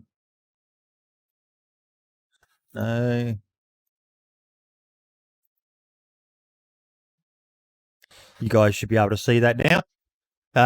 Yep. There's a person who is, for every genuine person who wants to have fun playing a zombie game, there's a person who is ready to use or manipulate people for clout or money. It's rampant, and I swear people just turn a blind eye to it. I've seen over and over servers allowing glitches and toxic people to remain on the server just because they donate. And on the same token, I've seen streamers keep stream sniping and leeches around just because they're a 2-month sub and donated $100 last week. I've seen people appear in chats, intentionally befriend the streamer mods, donate or give subs, and try to leech off the streamer. And sexism, hypocrisy and sexism. I don't want to speak to the women of the community, but just from what I've seen, the shit that gets said to these people, the way these lonely losers act online, it's revolting. From in-game to members of chat, to even the streamers themselves, they think it's funny to say revolting shit to women or about women, and when admins or streamers let it slide, it not only turns people away, but it sets a precedent. There are so many super genuine streamers, many women, who deserve so much more attention to get better treatment by the community. But the moment of one of those women kills a male streamer, the reaction is so fucking negative and gross.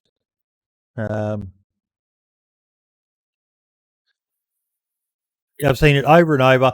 Male streamer with 50 viewers gets killed by a female streamer with 10 viewers. Male streamer calls him a bitch and a whore. In the chat, Omega lolls over it. Grow up, dickhead. It's a zombie game. You don't act that way when a bloke kills you.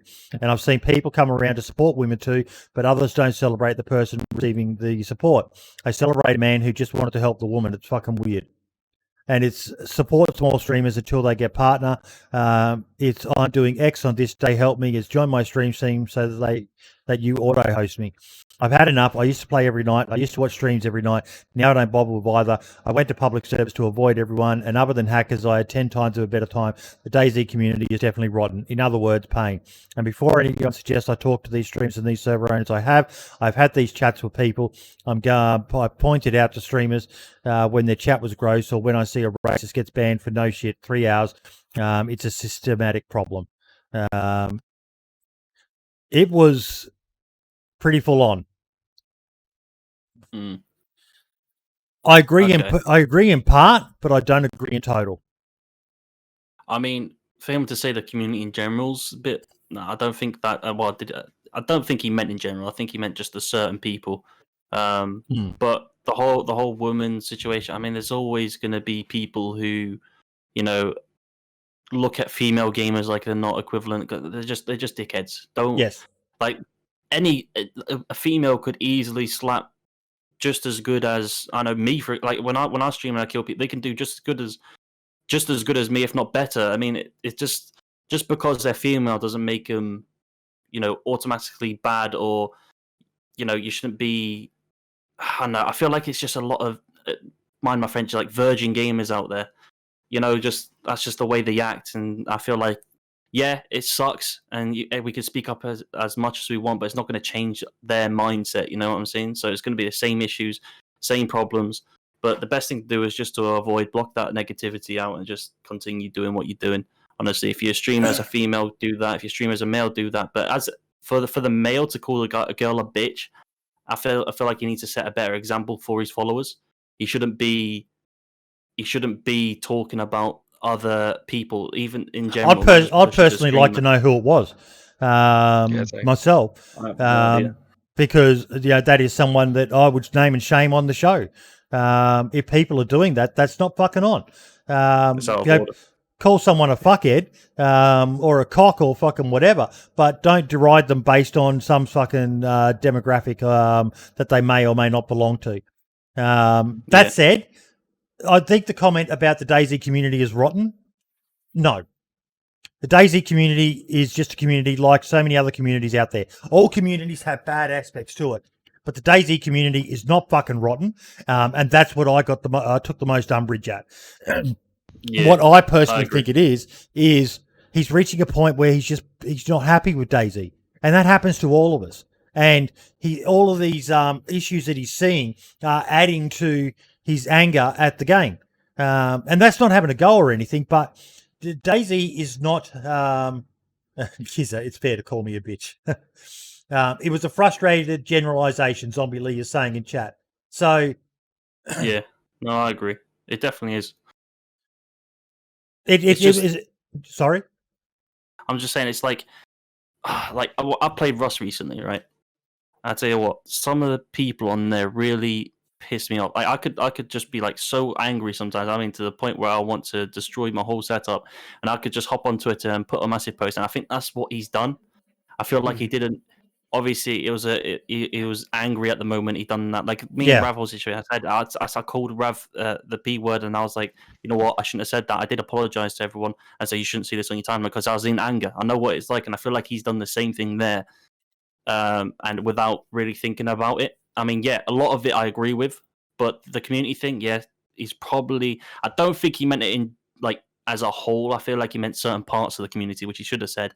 Because certain parts of it is rotten. I'm not going to lie. I agree with him. There's certain parts is rotten. There's people out there who say racist stuff who only get a ban for a day when really they should be permanently banned and reported to DayZ because they shouldn't be saying that. It shouldn't be a thing.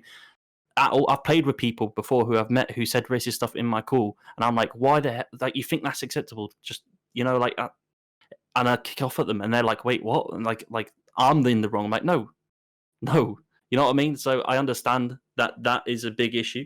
And the whole was it like cheating aspects and and all that jazz. I mean, look, I'm gonna call you out right now, Kyro. So is threatening violence over a video game, like you did earlier. Oh, yes, I said I would love to. I didn't. Yeah, you're splitting hairs on that one, mate. No, I said I would love to. I didn't. I know, but it's still something that it's over a video game. There's more important things for people to be to get that upset over. But it's you're right though, mate, about the we need to call out bad behaviour when it happens. But to then generalise and say the whole community is rotten, there are parts of that lad, you naughty boy, you in chat. But to be fair, it's more than a video game. When I said I would love to, it's not just a video game. I mean, at the end of the day, this is our jobs. This is what it's like. I know how can I put this? It's like going into a store, right? Say you own a shop, and someone comes into your shop and just steals stuff and takes money out your pocket. You know what I mean? Like just takes it all in a split second. And it's gone. This is our livelihood. This is what we've got to pay bills for. So I find it more offensive to me personally. Hence why I said I would love to instead of saying I would. Yeah. Because it's not just a game to me. Look, people are saying in chat, you've got to call people out and let them know it's not okay. And I do agree that the behaviour you walk past is the behaviour you accept and allowed to go. So that's why you've got to call out. That's why I said about you with the what you'd like to do. I try not to say things like that, but at the same time, I know I probably have in the past. So I'm a fucking hypocrite calling you out for it because I know I probably said I'd love to knock that bloke's fucking head off. We all do the same shit, dude. We all fall down to our primal instincts at times. As much as we like to think we're advanced creatures, at the end of the day, we're just rather clever monkeys that still have primal instincts that sometimes rise to the top. Ski. Yeah, that's one way of putting it, I suppose. Yeah, but he raises some good points. I imagine there's certain communities that are allowing stuff to happen. Call them out though. Call them out. Don't just allow it to happen. I've been a member. We should name and shame. I've been a member of some of the communities he has, and I'm happy with those communities. DayZ Down Under is one of my favourite communities. He used to be an admin for them, and I love DayZ Down Under. They do a fucking amazing job. They've got some people who they've allowed in there who've been naughty boys in the past, but it's still just a video game. And these aren't people doing it for a living. These are people doing it for fun. They've upset some people by allowing some people back in, but I get along with those people. At the end of the day, I've been told people don't like me anymore because I support cheaters and all the rest of it. I don't support them. I just give them a platform to talk. And I believe in second chances for people, and that goes for everyone. It's end of the day, the DayZ community is not rotten. What do you reckon, Ski? Well, you were really close to saying it a little while ago. You were just about to say, I think, the DayZ community is not unique. Yes. Right? There's always going to be these bad apples. Yep. There's always going to be these people who go fly off the handle, who make these comments, who denigrate people, who racist, whatever it's going to be. And just like everywhere else, because of Twitch, because of Discord, because of Reddit, they have a platform. And because they're here or there or everywhere, they have a little bit bigger platform in that community. And it seems like at times that they're more visible than they should be. But like you said, name and shame and just ignore them and push them to the side and ban them. And they're not getting the attention they're going to need and they'll fade away. Yeah. Yeah, exactly. Jacob? Yeah, like this. What do you reckon, mate? I agree with this Mars guy. Does my head in. Toxic. So toxic, honestly. I swear to God, Mark. You agree with Skigoggles, do you, Jacob? Yeah. Eventually, their voice just fades away. Yeah. Yeah. Yep. And call people out at the time when if they do any of these really bad things. Hey, Jacob. Yeah. I haven't seen any major ones with the people I speak to, but yeah. If it ever happens, yeah, call them out. Mm-hmm. Mm-hmm. Yeah, I agree. It's pretty simple. But you can get a lot of feedback on it, but I noticed, and I follow Uncooper because I respect the guy. He's fucking an amazing content creator, and it's obviously based on something that's got him upset, and but we will now move on to the next drama. Uncle Ray Ray. Now, before we go any further, we have a new segment that we will be doing. Our boy Brimstone, whilst he can't be here every week now, we came up with a way that he can still be here as part of the show. So if you give me 1 second, I'm just going to open up a video. You guys should be able to see it now. Yeah, it's loading. All right, I can see it. Hi guys, hope you're all well.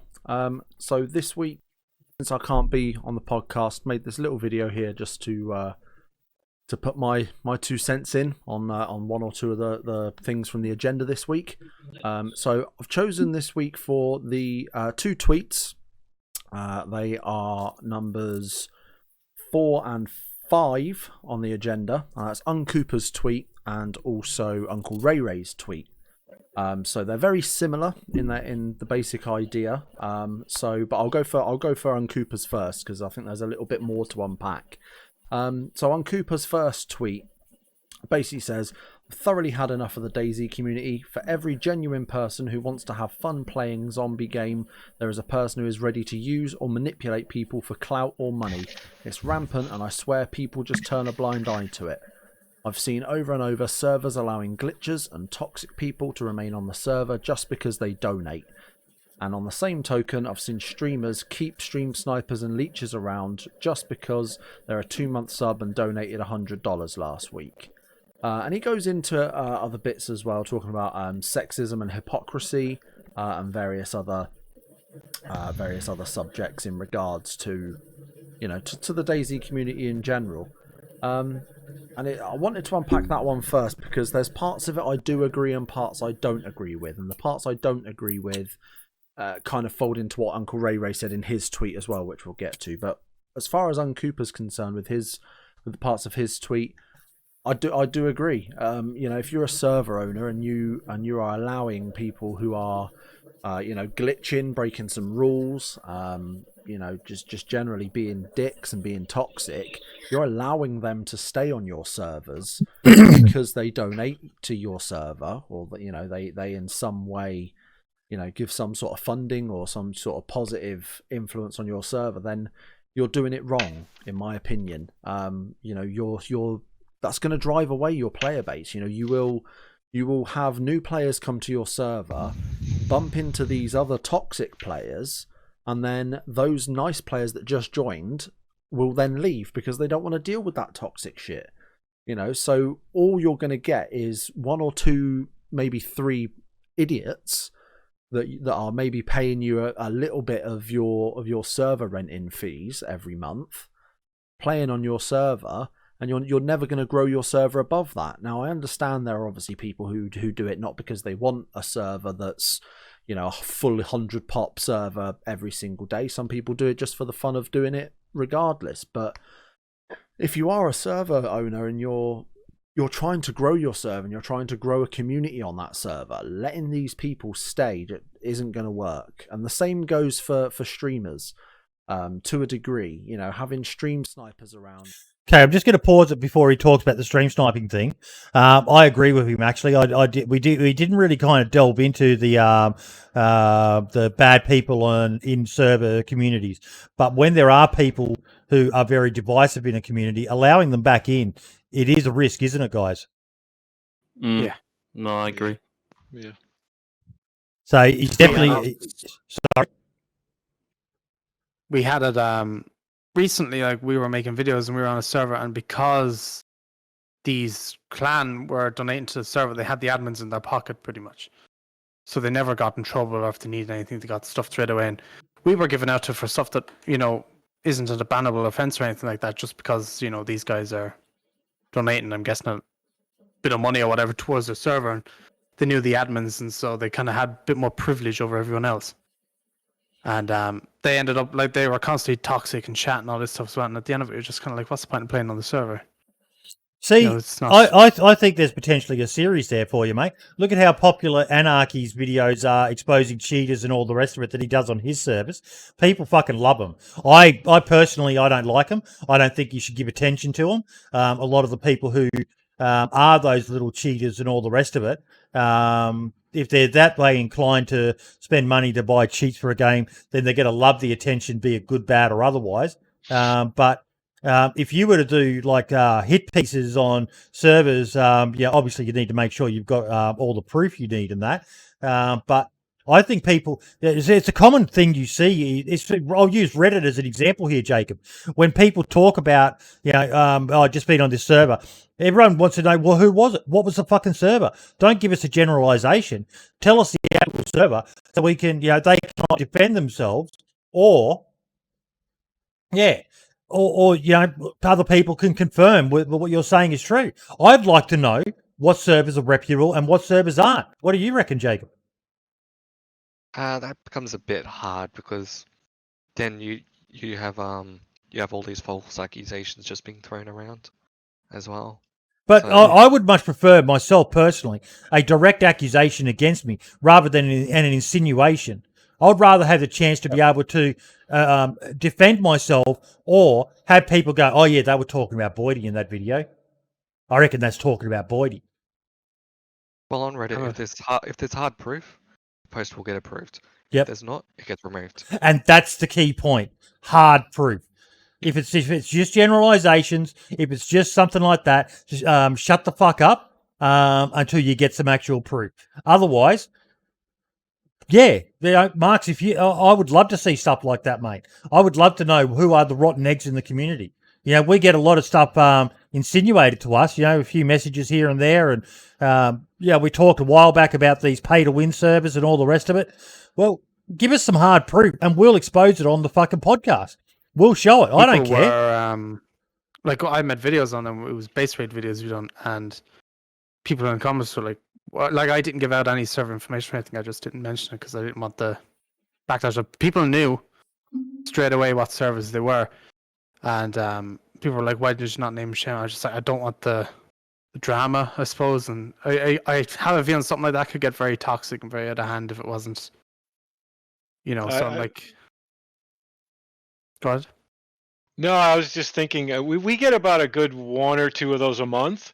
Mhm. And like Jacob said, every once in a while, it's literally like, this server sucks, and there's just nothing, and the heck with That's that guy. bullshit. But then do you get ones that are lengthy and they explain it and they throw screenshots in and but even then, every once in a while, somebody will come and defend themselves and they'll go, that's BS, X, Y, Z, whatever, and then next thing you know, delete, right? So I found as sometimes it gets a little heated, but it works, right? People come, they defend themselves, and you find that all of a sudden people are backpedaling or people are piling on, and you get 10 more examples. And, if people don't like it, and ours, they'll downvote it to oblivion. And if nobody knows who the server is, it just goes away. And so as long as we do a little bit of filtering, it's a good forum to... People got to know where the bad men's lie. People got to know where the bad players lie. People, and I always tell them, get off those servers, go somewhere else. Yeah. Why are you staying there? Because that's the worst thing you can do is stay there and complain. Because I don't want to. Sorry. That's what we done. We saw we just got off. We're like, okay, we're leaving this day. We just left, and now I've looked on that server. I won't give the name of it, but I looked on that server now, and there's no one on it. Yeah, it's empty now. A month later. I don't want to hear about the petty drama sort of things. I'm more interested in where it is a corrupt server that is either scamming people or stuff like that, where they're allowing a mega clan to just completely fucking dominate because they're the whales of the server, putting the most money into funding the server and all the rest of it. People have a right to know when a server is like that, because there's nothing worse than joining a new server and working hard, grinding hard, getting your loot, building a little base, and then some fucking mega powerful clan that can buy bloody 10 breaching charges for $100 off the owners come in and just destroy everything you've worked on. Yeah, exactly. to be honest, if you're actually paying for C4, then you're literally a virgin. I'm sorry. Like, how the hell do you pay? Like, you spend 100. Imagine trying to buy C4. Mad. I haven't seen it as much with DayZ, and maybe partly that's because my server isn't, that popular, but I was a little more popular on A2, and I talk with a lot of other admins and owners, all this other kind of stuff, and the stuff that we ran across that people were paying for, subscription services and cheats and all that, it just blows my mind. Hey, I just want to get on a game with some friends, have a little fun, do whatever.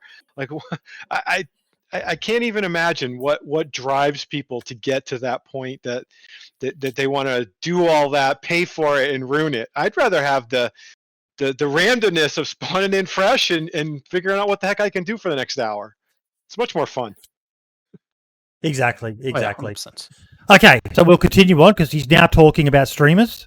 And people who are constantly showing up and annoying you, but keeping them around because they're a tier 2 sub or because they've donated some bits or whatever last week. Again, that's not going to work. I mean, a prime example of it actually working to a degree are like Tim the Tatman and Nick Merckx when they're playing Call of Duty Warzone. They've constantly got stream snipers going at them constantly because of who they are, because of their position. People want that clout for whatever reason. But for them, it's sometimes it is they're getting killed, and they can't stop themselves, they can't defend themselves because other people, those people that are killing them, are watching their streams, so they can see what's going on. So on the other hand, though, they do have friendly stream snipers that will fly a helicopter in, let them kill them, and then take all the loot and go, and they've a bunch of money to go and buy a loadout or whatever else. So it is a double-edged sword, I think, in that regard. As for the sexism and stuff, I don't know. I can imagine it probably is still quite a thing. I don't play as much as I used to nowadays, and obviously I'm not a female, so I'm not on the receiving end of that crap at this point. But yeah, Uncooper brings up some good points. If you're just basically letting someone hang around, and have an effect on you, whether you be a streamer or a server owner, just because they're donating a little bit, like, that's not the way to go. You're not going to grow that way. You're not going to have a good time that way, and it encourages these people to keep doing it. You're not going to be the only community that they do that to. There'll be other games and other communities that they'll go into and act the exact same way if unchallenged. So, get those people out of your servers, get them out of your stream as best you can, and just say, look, I'm running a legit operation here. If you don't like it, do one. And eventually they will. It might take a bit of pushing, but they will. So moving on from that, Uncle Ray's tweet kind of falls into that same stream sniping or similar stream sniping kind of category. His tweet says, playing a certain server at a certain time, knowing other streamers quite often have to come through that area, such as Vorkuta on the Mausk.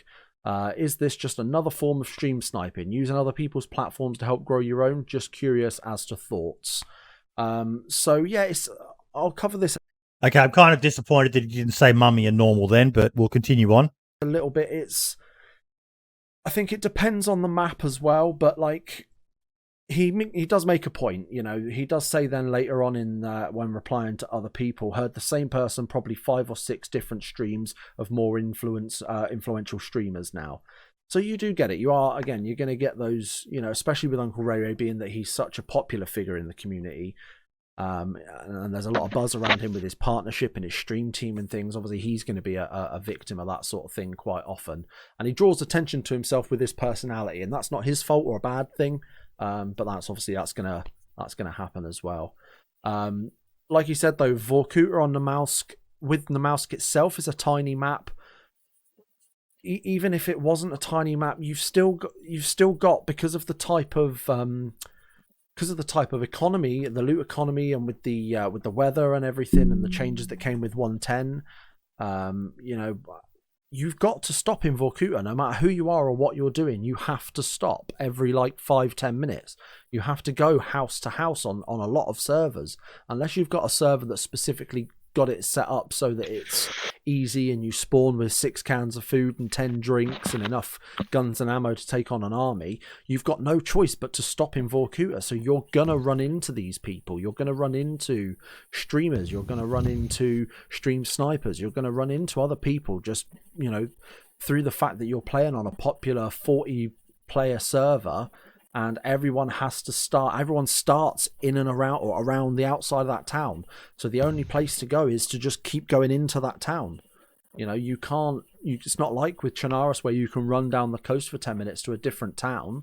You know, you have to go inland immediately to survive. Otherwise, you're just going to sit there and freeze to death. And that's not going to be fun.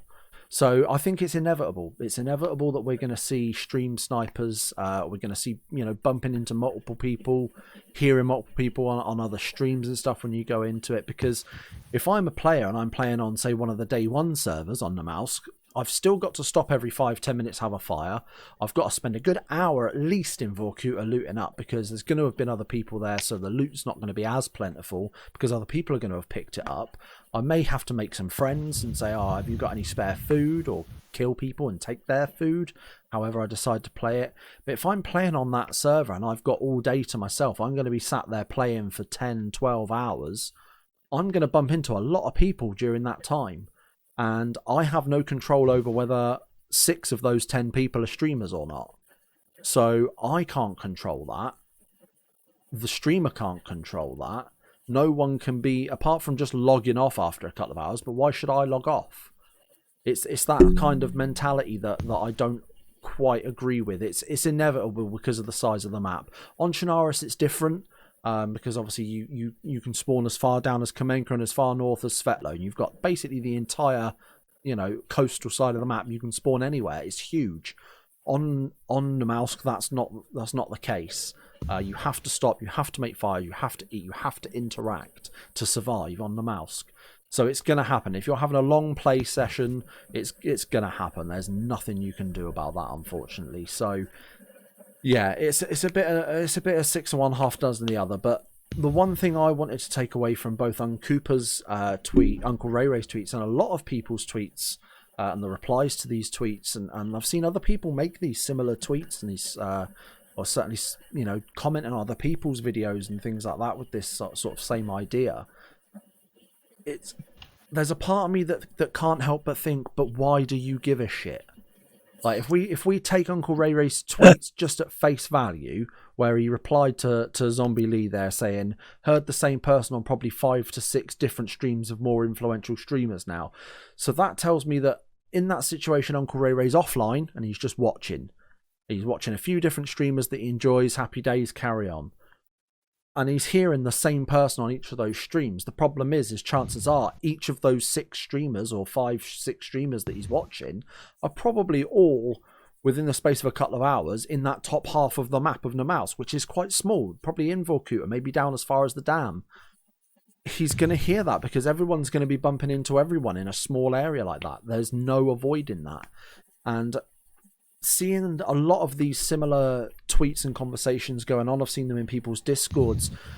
Like I said, I can't help but wonder, like, why do you care? If you're not there, if it's not affecting you right then, even if it is affecting you right then, don't care. Like, they're not having a massive effect on you and your community. Concentrate on you and concentrate on your community. Move forward with that. And let the ones that are acting stupid, stream sniping, stream stalking, just generally being a pain in the ass, people are going to wise up to that person very, very quickly and no longer give them a platform or care about them enough to engage in them. They'll recognise their voice, say, I'm not dealing with you, and just KOS in-game, and it gets rid of that person for a short time. Eventually, they will trail off. So if you're someone like Uncooper, like Uncle Ray Ray, you know, if you're anyone at all, if you're hearing multiple streamers or multiple people in different streamers' chats and things like that, don't worry about it. You know, yeah, granted, it can seem a little bit dodgy, you know, that they're using, trying to get a bit of clout using other people's communities, but that's kind of, in a way, how you grow. You know, I wouldn't have been invited to Uncle Ray Ray's stream team had I not watched his streams and actually been a streamer myself and played and I accidentally bumped into Ray a couple of times on servers. Even on his server, the idea was to go in and just kill everyone and team up and do what you want. So I would bump it. And I wouldn't necessarily be in the position I am today, being part of his stream team, had I not somehow got indirectly some clout through his community. So, everyone's going to get that. Everybody's going to get that little bit of clout. Everybody's going to get that from streamers. It's inevitable. My advice or my thoughts on it to kind of clarify and close it out is, don't worry about it. Stick to it.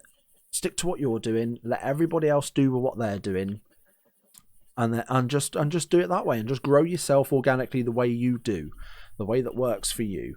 If what works for you is you bump into 5 different streamers in the same day, whether that be accidentally or on purpose, carry on. If you're someone who grows by just making friends with people and joining communities, it's all the same. Just carry on. Just do what you're doing. Don't worry about what other people are doing. Just concentrate on yourself, on your community, and bettering yourself and your community moving forward. Because otherwise you end up with 500 people tweeting the same bloody thing every week, talking about stream snipers and clout chasing. It doesn't get us anywhere. It doesn't help in any way. So don't worry about it. Concentrate on yourself and your communities, and everything will be fine. No need to worry about it, in my opinion. But thanks very much, guys. I'll end it here. And I hope to see you guys on the podcast again soon. Stay safe, guys. Very well said. Very, very well said by Brim there. I'm glad I asked him to do those because he raised some very, very good points. So we'll open up Ray's tweet.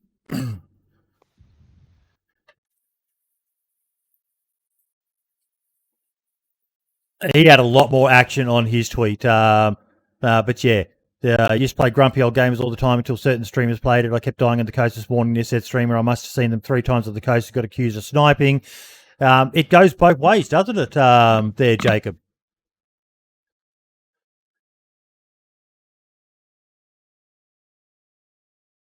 Okay, Jacob's AFK. I'll go to you, Skigoggles. It can be both ways. Sorry. Oh, you are there. Yeah. Go ahead, Jacob. You keep on cutting out for me, so yeah. Yeah, it does. Yeah, it does go both ways. I think Brim's analogy there, Ski, of the Namolsk map was a good one, in that Namolsk is probably the most popular server right now. Nearly every man and his dog wants to play day one, which is a point we'll delve into as well. So, I was watching Smoke the other day, and he had 3 streamers squad up with him. And, you straight away, your spidey senses start tingling, going, are these legit meetups? But then you've got to bear in mind, it's a small map. And I reckon a good, at least quarter to maybe a third of those servers would be content creators. What do you reckon, Ski? Yeah, I mean, everybody wants to gravitate, right? Everybody wants a shot at the champ.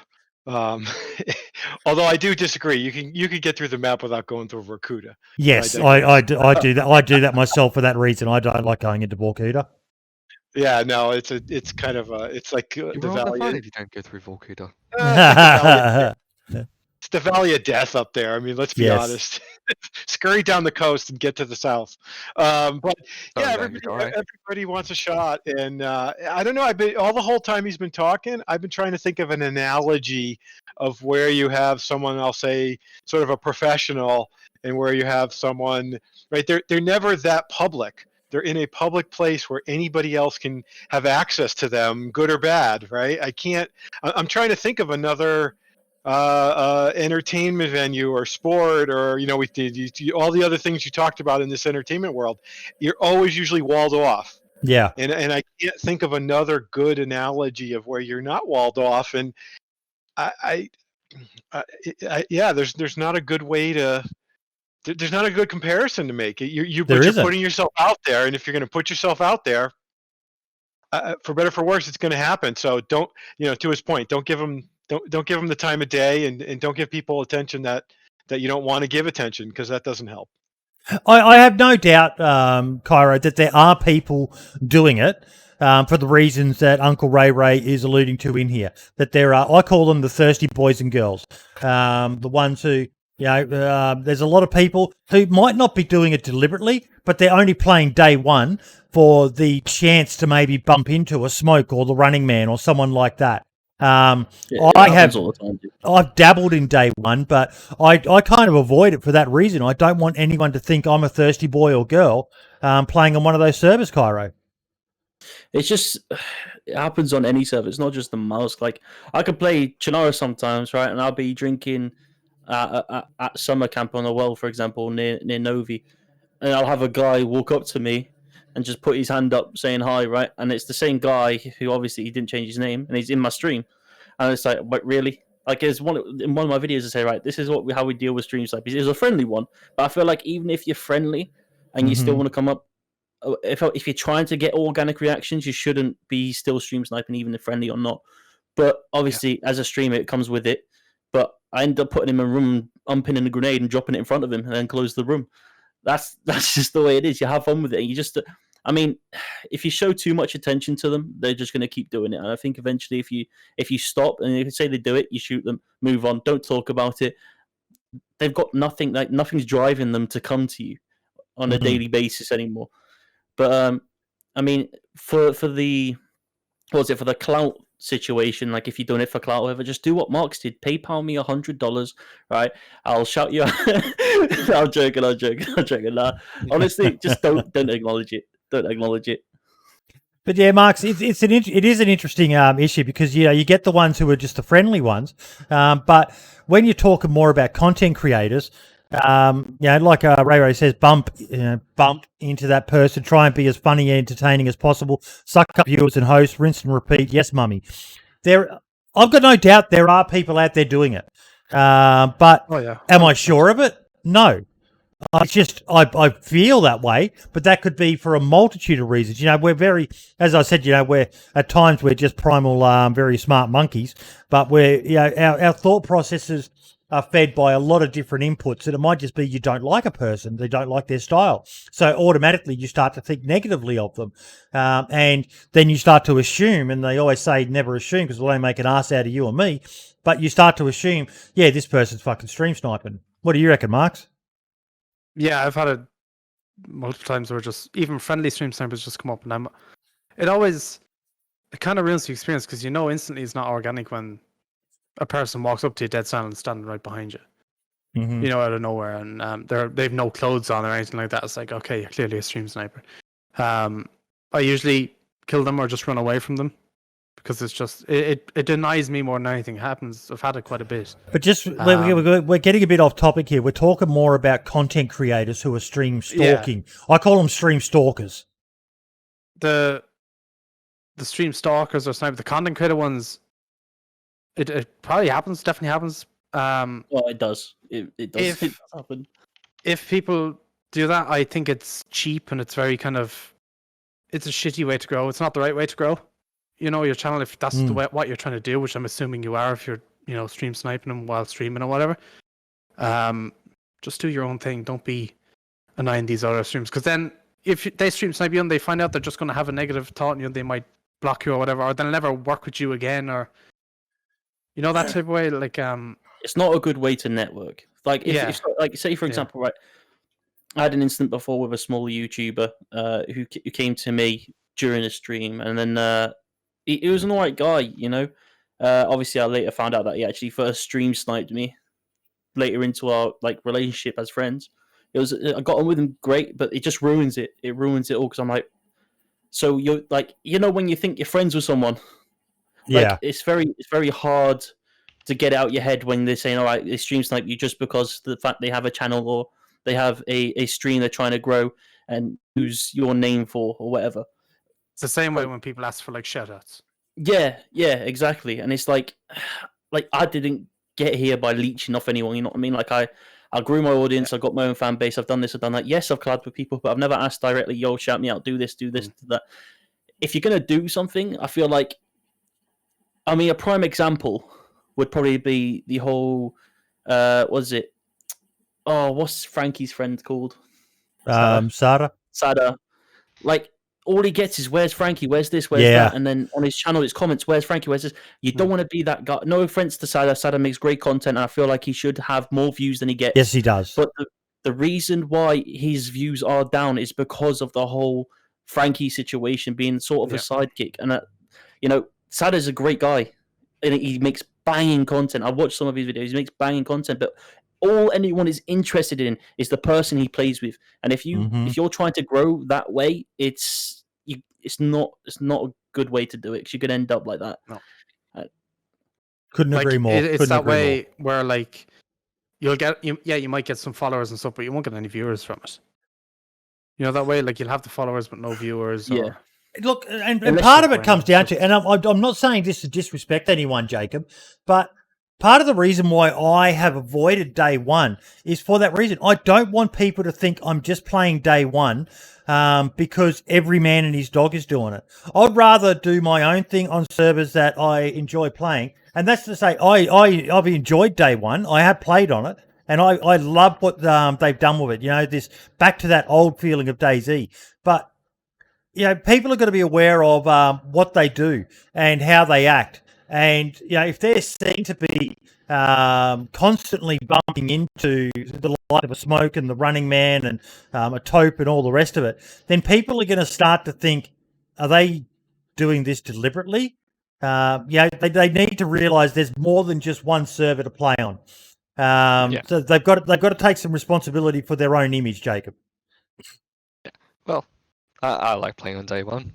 It's fine, but I got the advantage of I'm not streaming, so I don't have that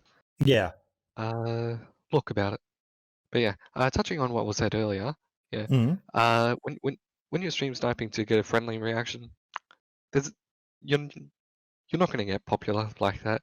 There's a very low chance. There's only like one streamer I know that got popular that way, and that's What the Heck from Shroud. Mr. Moon as well. No one else. Mr. Moon, potentially. Did he stream snipe? Did he originally stream snipe? Look, he bumped into him. So, I asked him in the interview with him, and he goes, no, but did I? He left it open. It was a fucking awesome answer. I love Mr. Moon. If he did, he made the most of it, and kudos to him. But it was a one-off. What the Heck was a constant on PUBG. And What the Heck is a bad example. Because but that's like the only example I can think of where it's actually worked in someone's favor. Yeah. Shroud, in my opinion, fucked up with Wadu because he just gave... for those who don't know, Wadu Heck is this guy. I think he's South American or something, just with the accent Latino. And pretty much all he says is Wadu Heck. Wadu? Yep. Wadu Heck. Is that all he says? Yeah, that's all he says. And he does it with inflections. Wadu Wadu. Wadu Heck.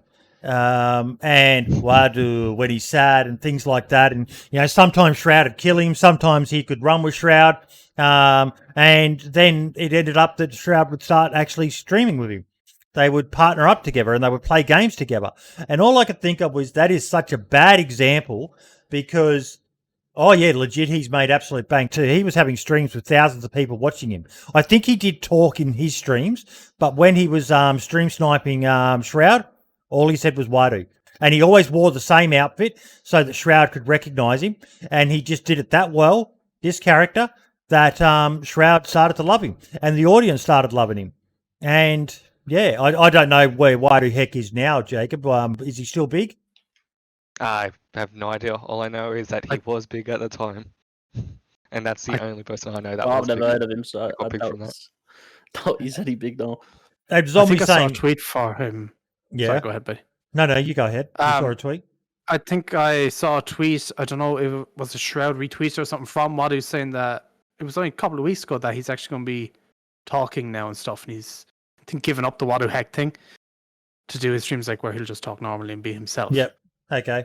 So whether it'll work for him or not, it'd just be boring. When imagine going into someone's stream, they're saying the same word but in different tones. I couldn't. Look, it's a credit to his tenacity. I'm not going to lie and say it wasn't entertaining. Yeah, I used to watch a lot of Shroud clip videos back in the day, and when he bumped into Wadu, it was usually quite funny and entertaining. And Shroud obviously has made bank, so who am I to say it's right or wrong? But all it did, Zombie Lee saying in chat there, Wadu was one of like 1,000 snipers, stream snipers of Shroud and that. Come on, but that was my point. It doesn't matter that he was one of 1,000. For the people out there who are emulating what Wadu's done, they see Wadu's success. They forget about the 999 others who got nowhere other than laughed at or killed by Shroud. They see the one guy who managed to make bank, and they're like, yeah, I could do that. I could fucking do that. I've just got to be funny enough. I've just got to be cool enough. I've just got to... And then they start to do it. At the end of the day, though, I think most people would much rather a Wadu than the toxic stream snipers who just want to make your life a living hell. I've seen, the Running Man has had one where the guy watched where he logged off from one stream, and then when the Running Man logged in for his next stream, the guy had boarded up the building that he logged off in and was standing there waiting for him and killed him. And it was like, really? You're that... That dude does not have a life. Oh my lord! Imagine doing that and waiting. Yeah, and you just want to hold up a doll and say, show me on the doll where the Running Man touched you. What did he do to him to make him be that upset with? And doesn't that come into like server admins then, where like shouldn't he not be able to go to servers and be like, listen, here's a clip of Running Man plays a lot on public. Running Man plays a lot on public servers. So I know on private servers, the Running Man went to an admin, they would definitely take action. But, it's why a lot of people play community. It's for that reason, because they can, but just, I don't know.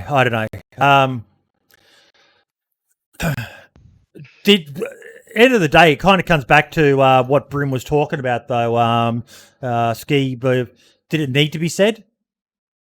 I'm not sure it did. We're all aware of it. I think it's a drama. I think you're right. I think this brings us back to the beginning of the whole conversation. This is another form of people being toxic and wanting to get attention, wanting you to look at them, whether or not it's what they say, it's what they do. They spend too much time trying to have people say me. Yep. Right. And live off the fame, I'll call it, of others, or the hard work, I should say, of others. And you know what? Like I think everybody here, I don't want to speak. I think everybody's kind of in agreement. You can't give them the time of day, whether or not they're toxic in their speech or they're toxic in their actions, and they will fade away. They really will. But you just can't give them the satisfaction. I must say though, it's hard not to. Trust me. Like once you get streams, like say for example, like I spent ages. Like everyone knows DayZ, right? You spend hours. You spend hours on it. You spend hours getting your gear. You spend hours setting up base, whatever you do, and it just gets ruined by a stream sniper. It is hard not to say something. It is so hard. It is because I get frustrated really easy sometimes, and when stuff like that happens, oh my lord! Like sometimes I ignore it and I try and move on. But when it's blatant obvious, I feel like I have to say something. Because if you don't, it's not good. It's not good for you not to hold stuff in as well. Like I don't feel like personally. Because I remember back in the day, Jamjar used to have someone actually off stream running behind him because he was having that much of a problem with stream snipers. And this guy was there just purely to intercept stream snipers because they generally come from behind you because they're catching up to you. So, Jam would, he bumped into someone and he goes, oh, there's someone back there. And he goes, don't worry, that's just my bodyguard. And then he explained about how he was having problems with stream snipers. And he had a mate who would literally run along behind him just so he could play the game and try to be as organic as possible. But I've got to agree with Aussie Rogue here, Max. Literally, it's the reason why I do not play day one as much as I would like to because they are always full. I'm just going to try tonight. I'm still not sure because I never want to give anyone the excuse to think this about me. And I'm going to elaborate on that, Marks. I can't be fucked sitting in a queue. There are that Oh, many yes, same. servers out there now. If I see a server and it's a queue and I join it and it's not just one or two, gone are the days where I would sit there for half an hour to play my favorite server. Fuck that shit. I don't care about the fact that I might get to bump into Smoke or the Running Man, fucking whoever else is playing on the day one servers. I'm just not going to fucking do it. I will go and play a server I can get into straight away, even if that server's only got 3 or 4 people. So I'm totally with him on that. Yeah, that's the reason I haven't played it. I haven't played day one. You nearly kind of be a little bit like nervous going into it because you're like, I'll never stream on there. Number one, I'll probably never make videos on there because you just don't want to be labeled as one of those people. And honestly, I don't want to really run into them. You know, if you know like those servers, they're always going to have content creators. I don't really want to go on there and accidentally run into them. Even I'd rather go and play a different server and just, not run into them, not be bothered with it, and yeah. Definitely. But no, it was an interesting discussion. But did it need to be said? Probably not. Yeah. Okay, Sumrak. No, sorry, we're looking at Icarus now, and fuck me, Icarus is looking good. I've got to say, it doesn't have quite the gritty, authentic, real look that DayZ has, but this little clip here, all I can think of, and the reason why I chose it is it's a bit ironic. It's a bit ironic for me. We still can't throw a fucking spear in DayZ. Dean Hall and Brian Hicks get together and make another game, and they've got spear throwing and fucking working bows already. Motherfuckers. Can they come back to DayZ and put them in for us? Yeah, Jacob? Where'd that code come from? Yeah. Just kidding. Send it back. Amazing what you can do with a feature complete engine. Yeah, good point. That's why I like having someone like you on, mate. You've got the more technical answer, but yeah, it's. I'm excited to try it. They've still got to. I say it every time we talk about Icarus. They've still got to explain to me why spacemen are using fucking wooden spears and bows and arrows and not laser guns. But I'm certain they'll get there with the look. Gameplay. Yeah, it does.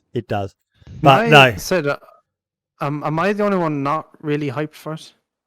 I don't even know what the hell it is. So it's a game that Dean Hall has come up with, and now he's got Brian Hicks on as the project lead for it. But it's basically you do drops onto planets to gather resources and get back to your ship. And I'm just excited. Obviously, I'm a DayZ fanboy, and Dean Hall's the guy who created it. So I'm following it very closely.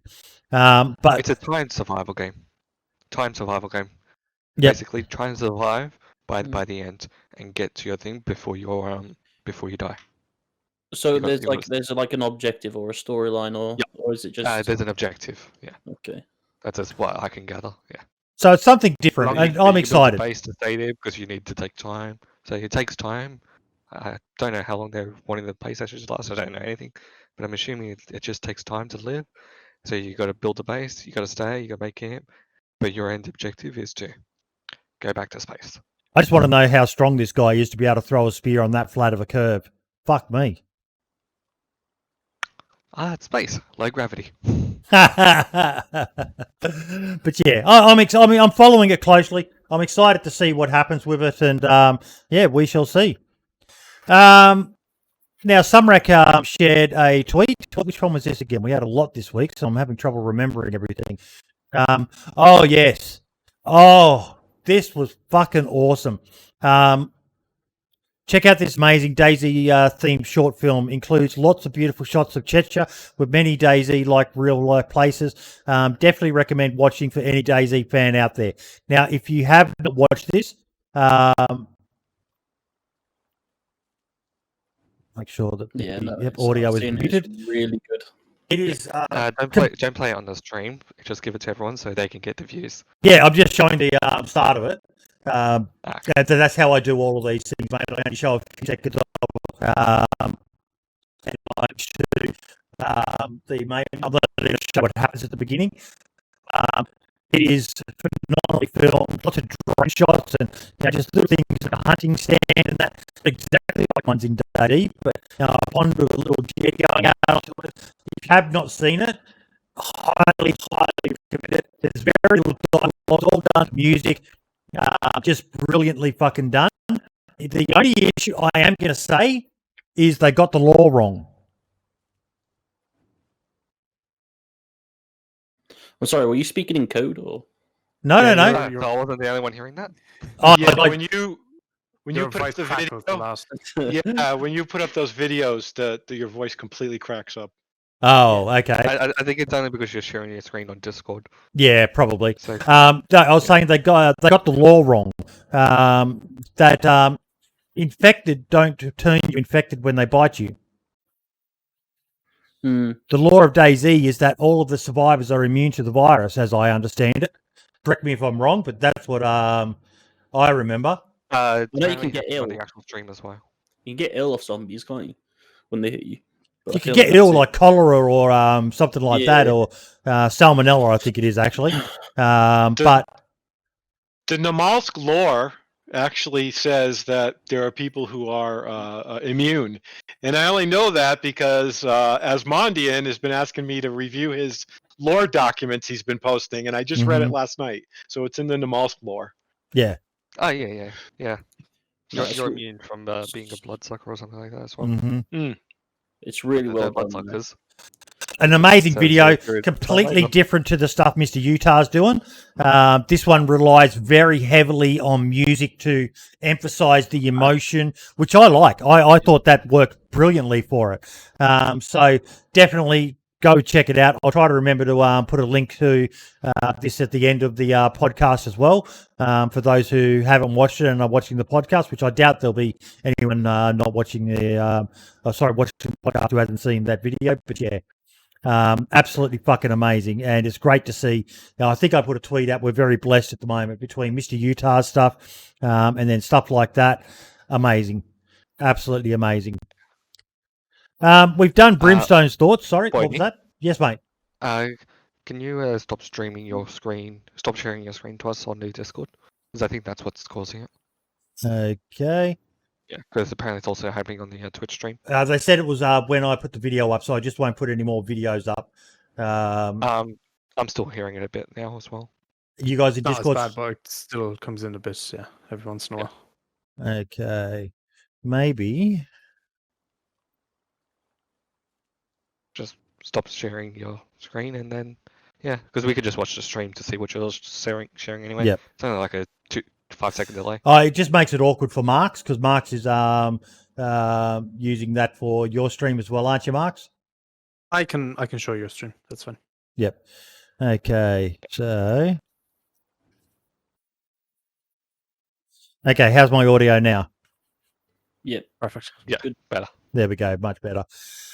So we've also got Wobo's video, the new meta AP rounds. Oh my God. I can't say how happy I am that the AP rounds are finally going to get some love. Hardly anyone uses the VSS. And now with a 20 round mag, that thing is going to be, as Wobo put it in his video, it rivals the best weapons in the game now. The FAL versus a VSS or an ASVAL loaded with 20 round AP rounds, you are not going to win that battle. If if every round hits, the ASVAL is and the VSS with a 20 round mag loaded with armor piercing, it's the new meta. I think we're going to see a lot of people wanting to pick up the VSS or the ASVAL now if they can find it. Mark's did a video saying it's impossible to find. Couldn't find it. Have any of you guys gotten to get your hands on it yet? What about you, Kyro? Hasn't that already been modded though? I swear it's already been modded. Yeah, there is a few mods out there with that gun. So it's probably like I don't know. I just feel like it's pretty hyped up. I swear AP only takes away the plate carrier aspect of things, and it doesn't do any extra damage than a 5.56. But with it being silenced, on the other hand, like building silencer, I feel like that's an advantage. Personally, I'm not a big fan of the gun.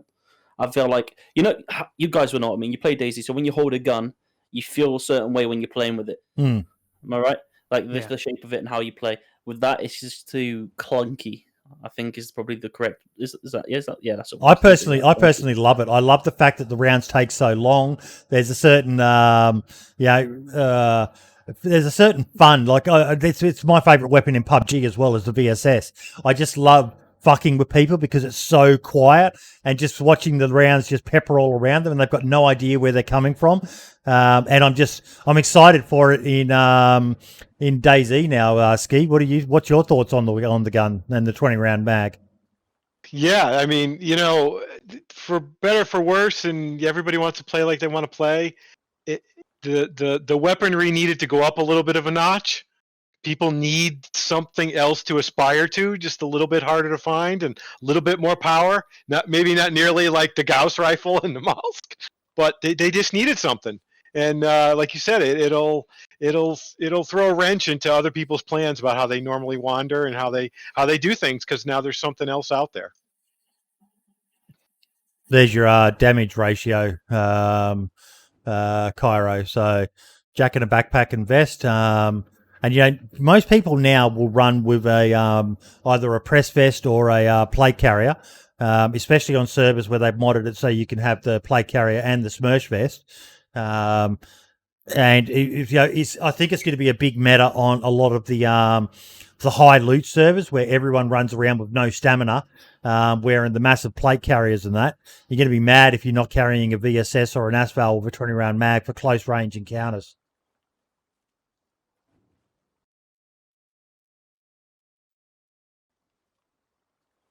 Kyra? Oh, sorry, I was talking. Jesus Christ, I'm an idiot. No, the 506 does 55 damage, 9 times 39 does 95. Oh, mad. All right, yeah, well, fair play. I mean, listen, personally, I don't like using the gun anyway, so I don't know. I'll probably, if I had an option, I'd rather use the M4. I feel like I'm more accurate with it. But I don't know. I mean, it's good for people because it's something new, isn't it? So, like, some people who may not play modded and just stick on the official or whatever, they're experiencing something new, and you never know. People may start using it more often. I mean, yeah, but that's if you can find it. The things it only spawns at helicrashes. Like, it's crazy how rare it is. Well, I mean, it would if it's doing 95 damage. True. It's basically an LAR, isn't it? So people were not happy with it though on the video I made of it. They were furious over it. I don't get it. A VSS. I don't either. I tried to explain it to him, but I gave up in the end. I just stopped reading the comments. I feel like they're all modded chads, probably same as me, because we're used to it. You know, we've played with it before. We've used So a lot of console players were kind of like, "Why give us this gun? We already have it." I'm like, "You asked for content, you got it. Be happy." But it just doesn't work. The Zombie Lee said that in chat. Content is content, and we should be happy. I like it. I like it. I'm a fan of the VSS and the Asphalt. I had no idea it was coming. Like you said earlier, Ski, it just sort of come out of nowhere. It was like, oh, okay, where the fuck did this come from?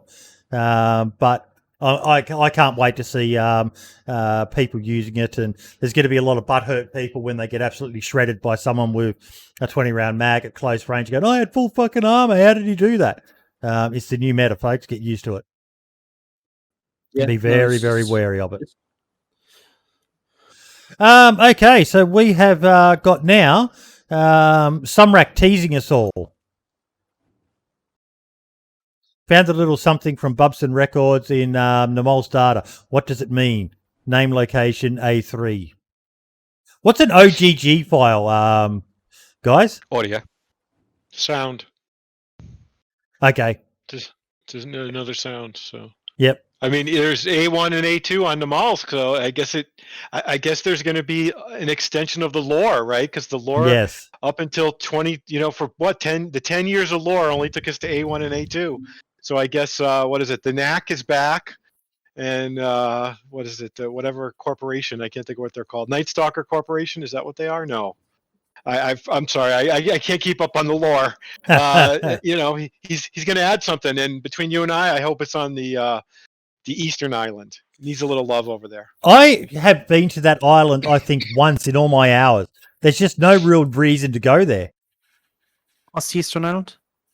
The Eastern Islands from the Molsk? Yeah. I can't remember. There's the hospital. There's a construction site, a hospital, a pier. Yes. And the bridge is way down at the end. And I have a little camp. Nobody comes. I just sit there and hunt and fish every once in a while. It's pretty... There's it's nothing. quite over There's there. nothing. I forget Yeah. that area of the map exists. Yeah. But this isn't the first teaser that he's released about A3. He had that one with the person staring at the whiteboard with A1 plus A2 equals A3, but it was a question mark. So this is just kind of confirming that it's going to be Athena 3. So, yeah, I'm excited for it. I can't wait to see what they've done with it. You know, you look at what Athena 2 is, the object that teleports you, and you know what else have they got in store for us? They're really opening up what people can do with the game. That it doesn't just need to be high loot, mega loot, no loot fucking servers. You can do more than to create your own. I'd love to see someone else come up with something, an entirely new map with its own lore and some strange shit happening and just stuff like that, because people want it. Namalska's proven it. It's brought people back to the game, and people are just enjoying it. There's something different. Like the reactions of people when they experience the object for the first time or an EVR, it's next level, isn't it, Jacob? Yeah, Namalska's just good. Yes, Namalska's good. His Don is good. I hadn't played Namalsk in years. Namalsk in December, I jumped on a server, and I'm running around, and all of a sudden you start hearing the voices and the giggling, and yes, I thought it was somebody that had Kuru. I'd forgotten, and it was nighttime, and then everything turned red. And again, I hadn't played in so long that all of a sudden, and you're like, holy crap! This is, like you said, there's just something extra in there, right? There's just, and I keep saying, we back to Reddit. We keep seeing posts. Who's a new person? What the hell is that? The sky turned red and it shook, and I hit the ground, and the pop everybody got in December was great. Really was. It was absolutely amazing, and I can't wait to see what else they come out with, and if someone's working on anything different as well. Okay, the next topic we have is Mr. Utah now has a Patreon, folks. So please, why is that not Mr. working? Utah was in chat just before. Yes, he probably still is. What have I? Oh God, prior preparation and planning prevents piss poor performance, folks. I've got it in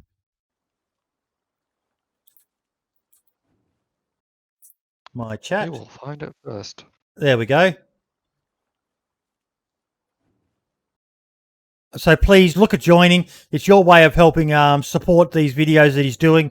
I know Lax did an amazing fundraiser stream for him, and he's had a good donation from that mad lad AWOL as well. But it's ongoing support. If people can do it, that's really going to help keep this vision alive. He's only got 3 people at the moment. It's $27 per month. I'm somehow pretty sure that you're not going to be able to hire a camera like that for $27 a month, folks. So probably couldn't even buy the axe. So yeah, definitely look at subscribing to the Patreon if you can. He really needs that ongoing support from everyone, folks. Pathfinder Plays video. Okay. Drama. But this one, I don't know, did all of you guys watch this video? Skip through it. You skipped through it? I watched it the whole way through. And it was a very, very well done video. I don't agree, and I'll outline why I don't agree, but the basic premise of it is why Scum will beat DayZ. DayZ will die to Scum. So straight away, that gets my back up. It's another DayZ is dead video. Yo, how many have we seen come and fucking go? Zombie Lead, the drama podcast returns. But he actually raises some very, very good points. Now, earlier this week, I went and played Scum again, and I fucking struggled. But I struggled the same way that someone who'd never played DayZ would struggle. The mechanics are complex, very in-depth, and I had forgotten nearly everything I fucking knew. But I've got to tell you, I found a channel called RayKit, and he's got a beginner's guide to Scum. I'm going back and I'm playing it again. And the reason I'm playing it again is for primarily one reason. The crafting and survival elements of Scum make DayZ look like fucking Hello Kitty Island Adventure. They are phenomenal. The shit you can craft vanilla in the game is phenomenal. But this comes with a caveat. Scum is not the same type of game as DayZ. Scum is more, in my opinion, an MMORPG. You pick attributes at the beginning, you assign them to your character, including the length of your penis. I believe you can have a female character, so it must be maybe boob size, I'm guessing, would be the equivalent. Big boobs or small boobs. But with the guys, the smaller your penis is, the more intelligent you are. The bigger your penis is, the higher your constitution is. So these all affect the skills that you can then specialize in. Yes, they've gone with specializations. So think Skyrim. Think you get your attribute points and you assign them to various attributes, and that shows how good you or bad you will be at various skills in the game. And the skills are very in-depth. There's stuff from driving, which means you won't grind the gears as often. You can drive faster and the tires grip better or something like that. But what concerns me the most is there are skills for things like stealth and camouflage and awareness. So this is one of the aspects I do not like about Scum. So you're saying that because someone has better points than me, I'm not going to be able to see him, even if I'm looking directly at him, even if I'm remaining aware of my surroundings and looking around, just purely because they put more points into their camouflage and I don't have a high enough awareness rating, I'm not going to be able to see him. That's why I say it's an RPG. And it's not... I feel like it just limits you, honestly. Like, the game just limits you. You can't...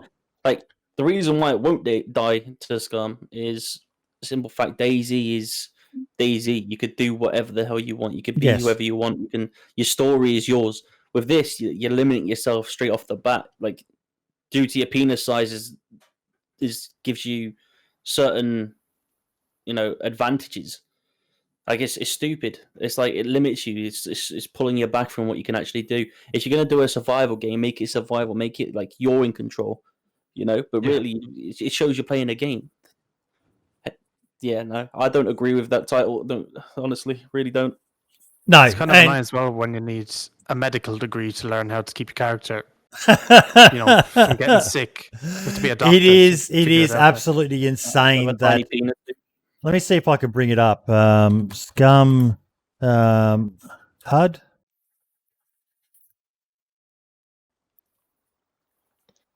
Boy, be careful what you Google on the fly. Yeah, put that on a different monitor. Oh, God, that's not what I wanted. You can sort of see it here. Yeah, Scum's probably a dodgy word to type in. But all of this over here is your medical. The amount of vitamins you have, the amount of minerals you have in your body, your stomach volume, your intestine volume, your colon volume, your bladder volume, your muscle range, your muscle mass, and fast WCR, medium WCR. I don't even know what half this shit is. And quite frankly, I'm not interested. When I play it, I'm going to be playing it purely to find out more about their crafting mechanics, which I would love to see even a quarter of them implemented into DayZ. The crafting in Scum is, oh my God, fucking amazing. Scum crafting guide.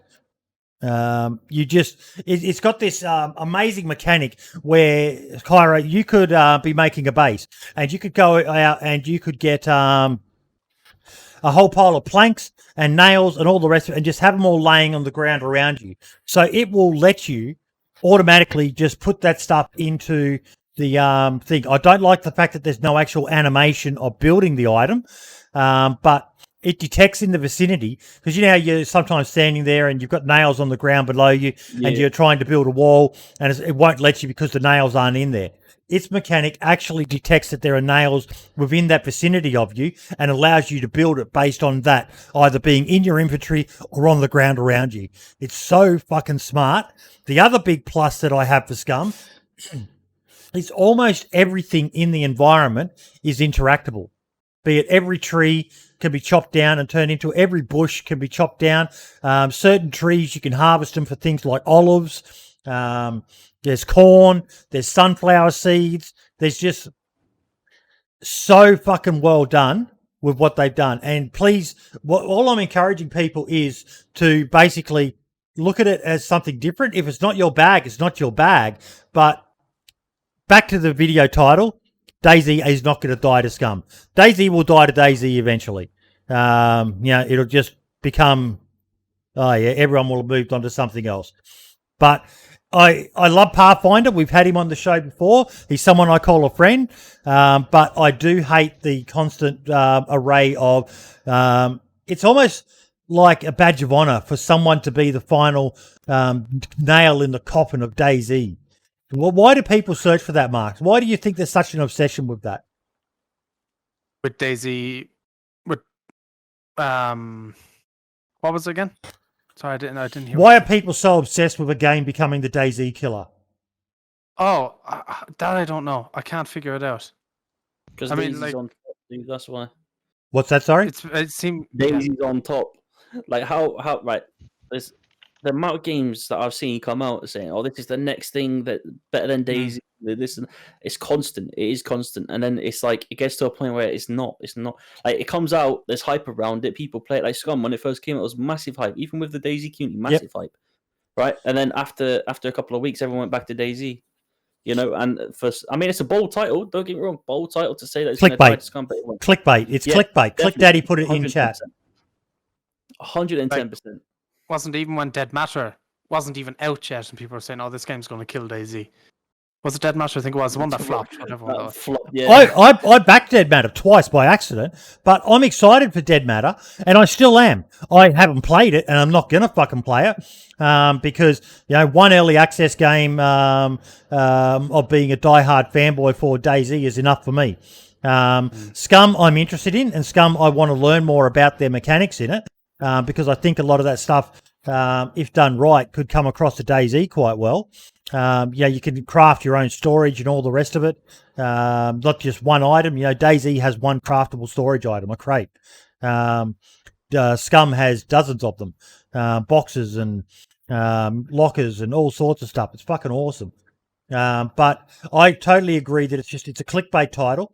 And you're right as well, Kyro. DayZ's the king. DayZ's on top. But all of these other games, for someone to kill DayZ, they need to be just like DayZ.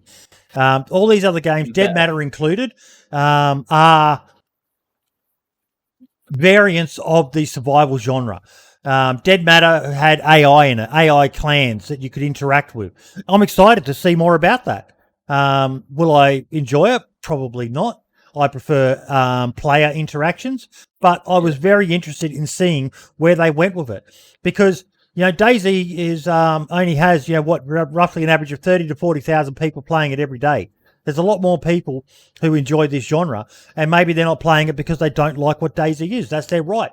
So maybe these other games should focus more on just creating something of their own style rather than this unhealthy fucking obsession. Competition is good, isn't it, Jacob? Yeah, it's good. Yeah. Otherwise, nothing will change. It becomes more than competition, though. Like with these an unhealthy obsession. Like it's a grudge. Yeah, it's like a grudge. Like because the game you're playing isn't as good as DayZ or doing as well as DayZ, you have an issue. Like that's what it seems like to me. Like Rust, when Rust first came out, they based it off DayZ. They had zombies in Rust, like they used to when it first came out, and Rust did okay. Like it did all right. Now obviously they've made it into their own, and I feel like that's what other games need to do. They need to stop trying to copy DayZ. They need to make it into their own. And look at Rust now. Rust is insanely popular because it's made it into its own game. Yep. And I feel like if people still try to compete with DayZ and copy DayZ to try and be the next best survival open world game or whatever it is, I feel like you're just going to lag behind. You need to create something unique yourself. Yep. Exactly. Much respect to your Pathfinder, but you could have had a better title to this one. And I would genuinely love to see a comparison of the various elements. What is that would have been a better way to do it. What is crafting on DayZ like? It's pretty much non-existent. What is crafting in Scum like? This. So, someone said in chat earlier that Scum's more of a PvP game. There are a lot of PvE servers for Scum out there, which is what I'm going to be looking to find because I really want to explore the base building on it is fucking next level. You upgrade 3 different tiers. And you need to collect resources, and it's not just one resource; it's a whole pile of different resources you need, which makes more sense. It's very, very beautiful game, but I've got to preface this again with I didn't enjoy my time, but that was because I didn't understand a lot of shit, and also it just didn't feel the same to me. The HUD they have in the game is overwhelming. It is so overwhelming looking at it going, what? Like, I died at one stage there and I had no fucking idea why I was losing health. I'm looking at the HUD and I'm going, what am I meant to be looking at here? There was shit all over the place. It was just, bizarre. Absolutely bizarre. Never ruin the gameplay. That's what they're doing. They're ruining the gameplay by making it overloading the player. Yeah. Can't do that. No. Is that why DayZ's so popular? Because it's simple. It, yeah. You can have that option to take it off as well. So after you learn it for so long, you play it enough, you just turn your HUD off. You can have a wide screen. You know when you're losing the health because you played it for so long. You just do a quick check, bap. Like it's easy as that. Yeah. I feel like with Scum, for example, and these other games that are coming out, like I said, they need to bring something unique. Rust copied, and Rust did okay because it had hype, but they soon realized they're not competing with DayZ, so they had to make something new, something more to their style, and they did. And now look at the game. And that's the way it should be. But I mean, I'm not bashing on Scum. Listen, I'm not the type to be like, oh fuck that game because they're talking shit about DayZ, but let them do what they need to do. But if it fails, it fails. But I don't feel like people should be trying to put down DayZ so often. No, it seems like the devs of Scum seem to be kind of nearly what would be the word? Like they seem to kind of be obsessed with the fact that they're trying to kill or overtake DayZ. Because they've mentioned it tons of times in the show where they're just like, oh yeah, we'll soon overtake DayZ and all this stuff. And it's like, I wonder how many people actually play Scum. Like, what's the count at? See, that's just a point of being. I mean, they're developers, aren't they? They're meant to sell their game. That's what they've done, to be fair. And they probably convinced people who are fans of Scum to make the same exact title. It's probably Dead Matters probably said a few things about the same. I don't know for sure, so that's just like me guessing. But I'm sure other games have said, oh yeah, we're gonna overtake DayZ and do this and do that. But at the end of the day, you can't get the experience you can on DayZ in most games unless you make an identical game and name it something else. You know what I mean? And change the names of everything because of obviously copyright law and stuff. But unless you do that, and it needs to be incredibly better than current DayZ, you're not going to kill DayZ for a long time. No. DayZ has 3 times the amount of players for the 24-hour peak. That's mad. There you go. Yeah. There you go. But then DayZ also has a console player base as well, which is large. So it's very large. People are still playing Arma 2 DayZ mod. Not many, but not many. No, I agree. Completely not many, but it's still there. It's still hanging on to that final, couple of servers. So, and we're at top number of players on standalone. So, yeah, but Kyro, what you said before, it was the same like the stream snipers. They're just trying to copy those people. They got to go on their own and do their own thing and make themselves unique. And somebody else said it. As soon as they start making themselves unique, right? But everybody wants to take the throne. Everybody wants to bash on the king. Everybody wants to be DayZ, and it's the way it is, dude. It just has. There's just something to it that we keep sticking with it. As good as it is, as bad it is, we love to hate it, and we hate to love it, and we do, and we just hang in there, I mean, it was on a decline, wasn't it? I swear, like DayZ back in 2014, before modded got introduced, was on a decline. It was going down, and it was dying at one point. Then modded obviously got introduced to DayZ, boosted it up, but that's what it needs. It needs fresh stuff, and I felt like the modded community, in my opinion, is carrying DayZ because of everything. Like so many unique things they can do with the modded community is mad. And I mean, look how many people play modded on a daily basis. It's crazy. It's crazy. Yeah. Well, Well, it's funny you say, look back in 2014. DayZ wasn't 1.0 until the end of 2018. So it's kind of, I mean, it's an interesting way to look at it, right? That was the game. In theory, the game wasn't even done at that point. Let's not argue over done, right? Yeah, no, but I agree. But it's just interesting how but that's part of it, right? People have loved it for so long and hated it for so long. There's one thing that Mark's hit on with his tweet here that we do need to discuss, though. I don't think it will pass DayZ or become bigger than DayZ unless it explodes on Twitch for whatever reason. Now, look at Escape from Tarkov. Escape from Tarkov was always a niche game. And then what did they go and do? They did those drops. Yeah.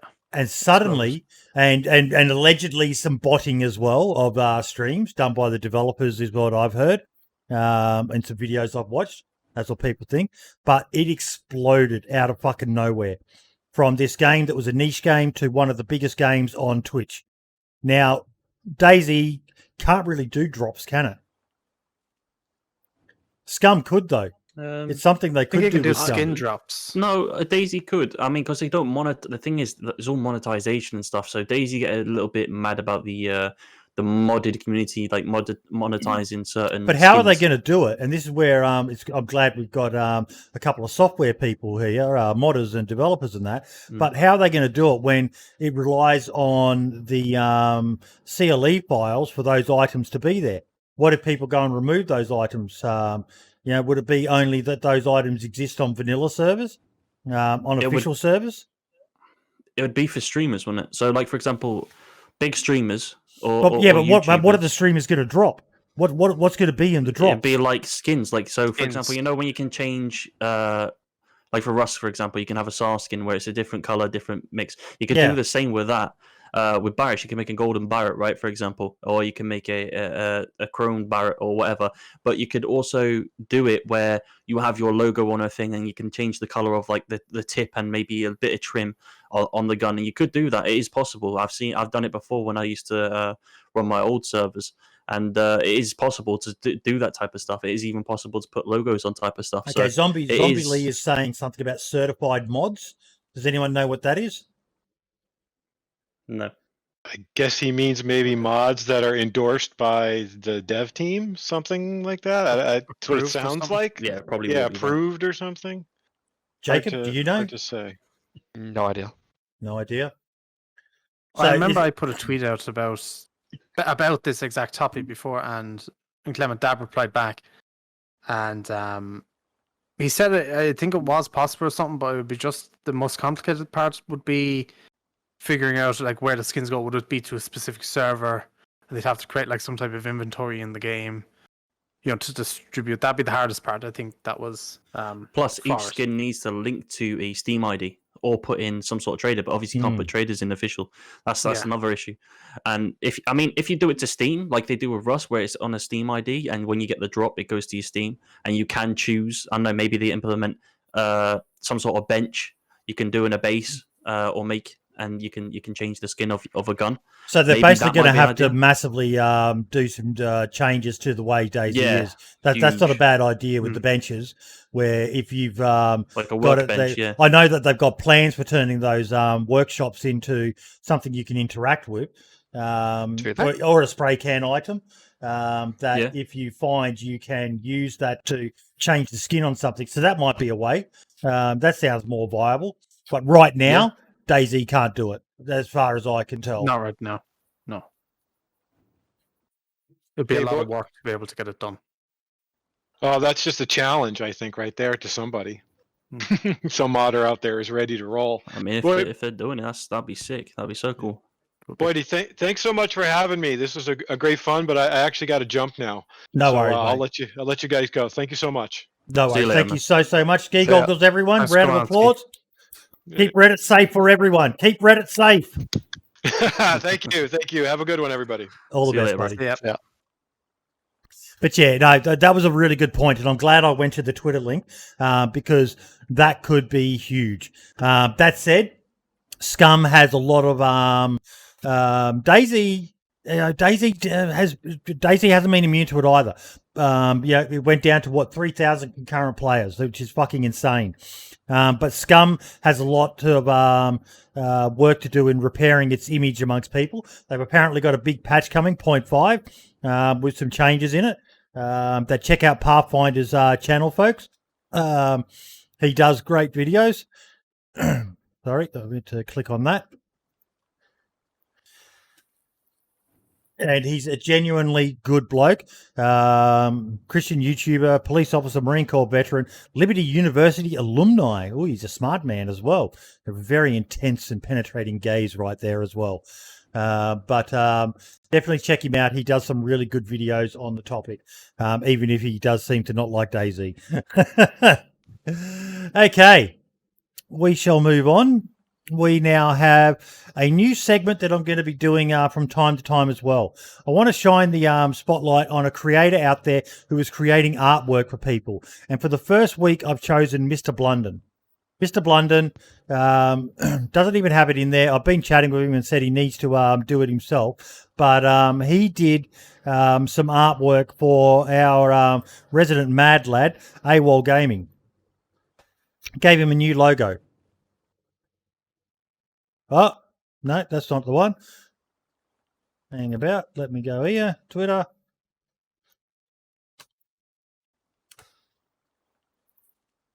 And I actually like it. Have a look at that. Looks pretty bloody nice. Because AWOL's looking at getting into streaming and that himself soon. Been chatting with him about that. But yeah, if you're looking for someone who can do it, definitely get in contact with him. Just remember this though. Target acquired. Take the shot. What about my money? We'll pay you after the job is done. We agreed. Half now, half later. Okay, honestly, we're on a budget. What? How about exposure? We have 200,000 followers on social media. You're kidding me. Guys, if you're going to get someone to do something, please pay them properly. This exposure and all the rest of it, you know, it's just, it's you not don't want to cool. be that guy, dude. You don't want to be that guy, especially if you're paying for work. Especially designers, man, they put a lot of time. And even modders, you know, a lot of work goes into creating models for you and retextures and stuff like that. I'm not saying you need to go to and mortgage your house to fucking do it, but yeah, don't expect something for free and think that your little channel with 100 followers and all the rest of it is going to be good exposure for them. No, exposure doesn't put food on the table, folks. So yeah. Don't be a douchebag. But yeah, definitely check out our boy, Mr. Blunden. He does some amazing work. I'll put his link in the description as well, right there. If anyone wants to check him out and give him a follow. He's a good guy. I've been following him for fucking ages. Just a genuinely nice guy. Okay. DayZ Twitter. We welcome a new partner to Bohemia Interactive. The existing management and co-founders keep control over the business, and this strategic minority investment will support our current and future endeavours. Wishing you all happy New Year of the Ox. Jacob, I'm going to let you talk on this one, mate. What did you think of this? Well, basically, the previous announcement, the thing where it was a year ago now or something like that, where it was rumored that Tencent bought them. Yeah, maybe that wasn't such of a lie as we thought back then. Yeah. Yeah. I don't know, but I don't see anything bad coming from this because, so far they don't. Tencent as a company doesn't seem to really interact much with these companies because they're with PUBG, they're with Epic Games, they're also with Icarus actually, Dean Hall's new game, I believe. Yeah, so really, I'm not expecting anything bad. This is an interesting statement as well. We are pleased to deepen our relationship with Tencent. Yeah, they already had it, because they had to sell wildlands and stuff into China and DayZ in China. So I mean, if it helps DayZ, screw it, right? Yeah. If it helps DayZ, why not? This wouldn't be for DayZ. This would be for probably their next titles. Oh god, okay. Yeah. The unannounced military simulator. Yeah, or as the leaks refer to it, Armor 4. something.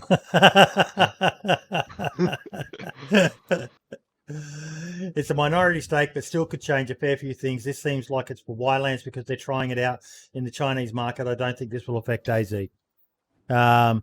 If anything, it means some more money for them, and more money means they can do more, hopefully.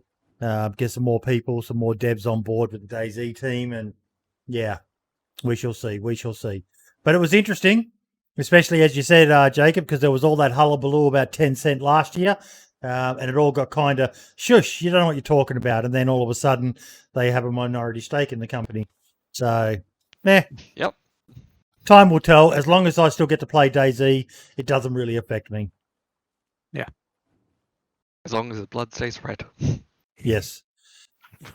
Okay, guys, we are right near the end of it. Is there anything you guys would like to discuss before we go into our highlights of the week? Not a clue, honestly.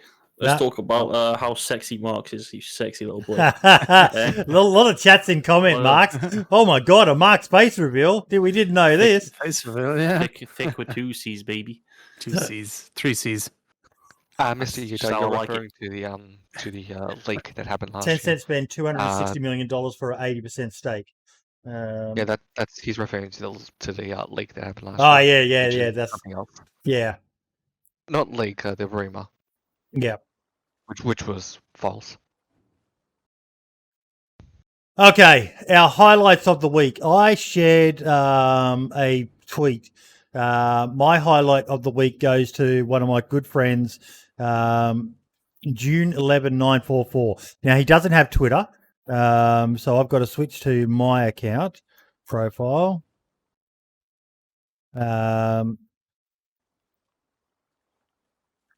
Five-man DayZ 5-man shovel wipe. This was fucking outstanding. Absolutely outstanding. I thought you were talking about a name for a second then.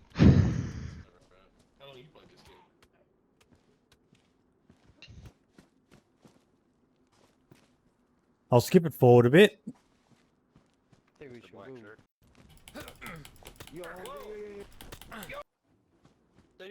Here we go.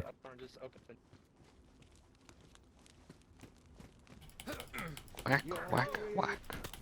The old shovel, man.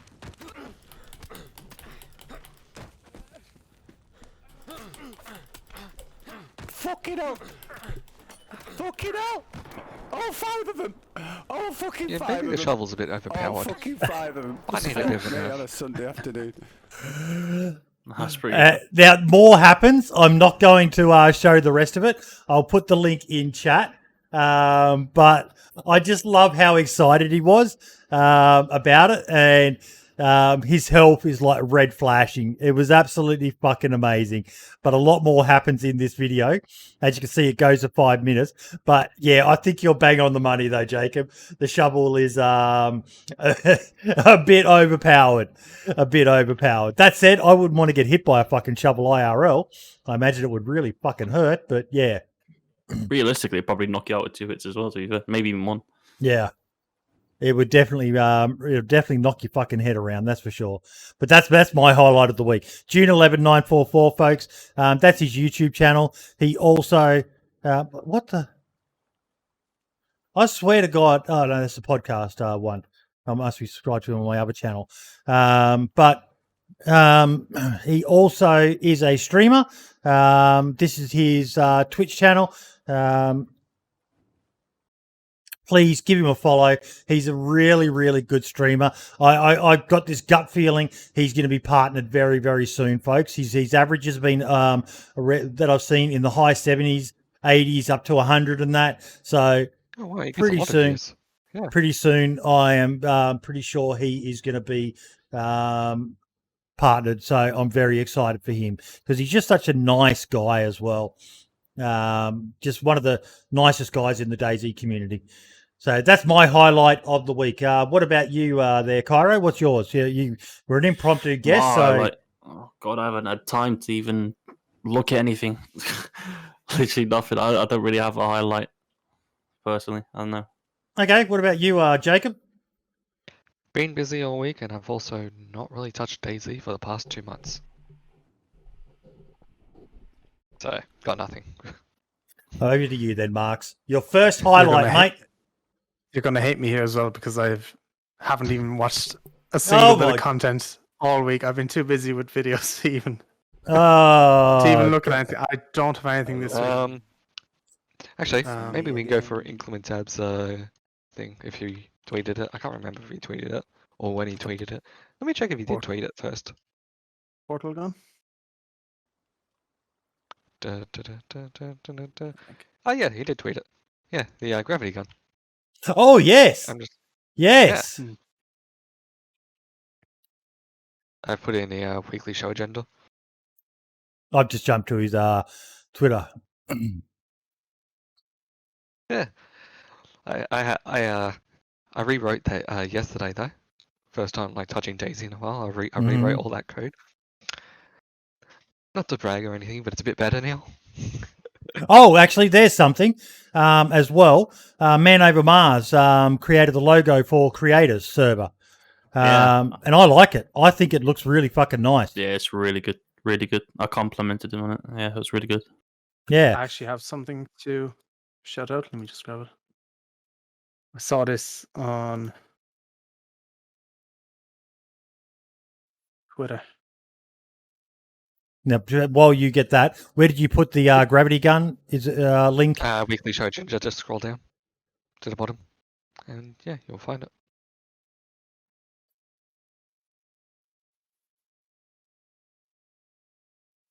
That looks fucking awesome.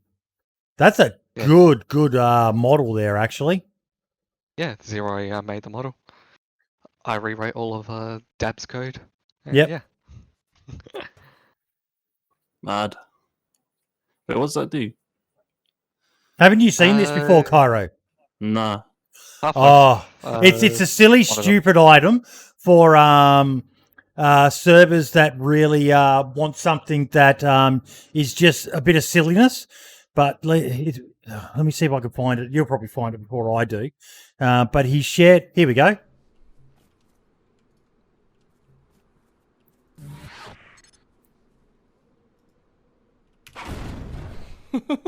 That's so much fun. That's mad.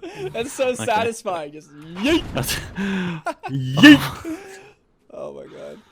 I mean, fair play. I just hope that doesn't become a common thing. But for the right server, this is the sort of stuff. Definitely. This is the sort of stuff that people need to be looking at, as well as some more hardcore and serious things, but some shit that's fun. It's fucking DayZ, man. This isn't to go at you, Kyro. This is to go at everyone out there who thinks that things like this are bad. It's for anything can be made for any server. Just because someone's made something that you don't like doesn't mean that someone else isn't going to like it. And doesn't mean you have to get on your soapbox and say you're bad because you like fucking Gravity Gun. I love the idea of it. And I would jump on a server just to be able to yeet or yoink. I love the command, the fire command is yoink. But I would love to get on and just be able to do that, preferably to a player. So you reckon you can whack me with a shovel, do you? Or can you do it to a player as well? Don't know yet. Probably going to be able to do players. I can't see one. Right? Imagine there's like a whole squad inside a car. As they're driving past, you just put your gravity car. You can do cars. You can do cars. I know that. Throw it while they're inside, dude. Oh my god, that'd be jokes. Yeah, but you won't have it. It'll be hard to launch a car though, because they're heavy. Yep. Okay, so there's going to be a weight issue with it as well. I mean, fair play. I mean, there's cool stuff. I mean, there's lightsabers and all sorts of stuff. I don't see why not. I mean, I love that lightsaber clip of that guy, the freshie who comes out of the house, and there's that ghillie guy with the lightsaber in his hands, and he's like, "Oh, you scared me!" And then you see the lightsaber come on. Oh, cool, you got a lightsaber, and then he just starts running at him like to smack him, and then it ends right as the bloke starts backpedaling away. It was just a brilliantly done fucking clip, really, really good. And again, a lot of people fucking lightsabers in DayZ. Oh, what's going to be fucking next? Guys, get over yourselves. It's meant to be fun. If someone's enjoying themselves playing the game the way they want to play and it's not hurting you, why make a deal out of it? Why make a big fucking deal out of it? Just enjoy it. People love to complain. Yes, they do. Yes, they do, which is really fucking sad. Okay, what do you got for us, buddy? Sada, I also put it in the week's show agenda. Sada was on the mask and got a helicopter and tried to see if he could put it in the orb at Athena 1. Yep. See, could it teleport? And, well, it does what it says. It actually teleports. I'll be fucked. Yeah. I knew it could do cars, but that's pretty cool that it did a chopper. No, that's pretty cool. I think the first person I saw try it with a car was Call Me Rive. It's pretty cool that I can just teleport anything if you can get it to it. It's, yeah, it's cool. That's pretty cool. And it didn't destroy it is kind of what I'm the most impressed about. Wasn't just an insta explosion. Explosion, yeah. Love it. Absolutely love it. Wait, if you throw something into it, does it teleport? Yes, it does. Yep. Yeah, anything. Imagine, right, someone's at the teleport spot, you chuck a live grenade through. You actually get the kill, you teleport through, you see just a group of guys dead. Imagine that, you just see him. Oh, that'd be so funny. More times than not, you're going to be teleported onto the ice fields at the top of the map, though. Yeah. Mm. It's just completely random, I believe. Unless it's been changed. I think it is random. I think it is random. Yeah. Yeah. I think Dab said that the last time he was on, that it's redundant. I like Dumpgrass comment. Last time I checked. Gravity gun for an admin tool. Help get cars that got glitching defenses and shit. That's a cool idea. There you go. The gravity gun is good for admins. Really good for admins. Yeah, there's a legitimate use for it. You may log into a server and see they've got a gravity gun and it's for it, because I can't work out the fucking whole XYZ fucking axis things. It just does my head in. But being able to just zap it with a gun and lift it up and, yep, there we go. Done. Yeah, no, that'd be very handy, that. Yeah, the cars are a bit too heavy, so it might not work that well. Could you not alter that, though? Yeah, I guess I could alter it. I have the code. I can do that. Just make like an admin gravity gun. Just grab anything. Brings anything, any size, any weight. Yeah, like an admin hammer, for example. Yeah. Call it the defies the laws of physics gravity gun. Yeah. Somebody said in my chat, why do you need the gravity gun when cars already fly? Well played, sir. I salute you. Well played. Well played. Well, guys, thank you so much for coming on. Marks, how was your first episode of the podcast, buddy? Yes, it's great fun.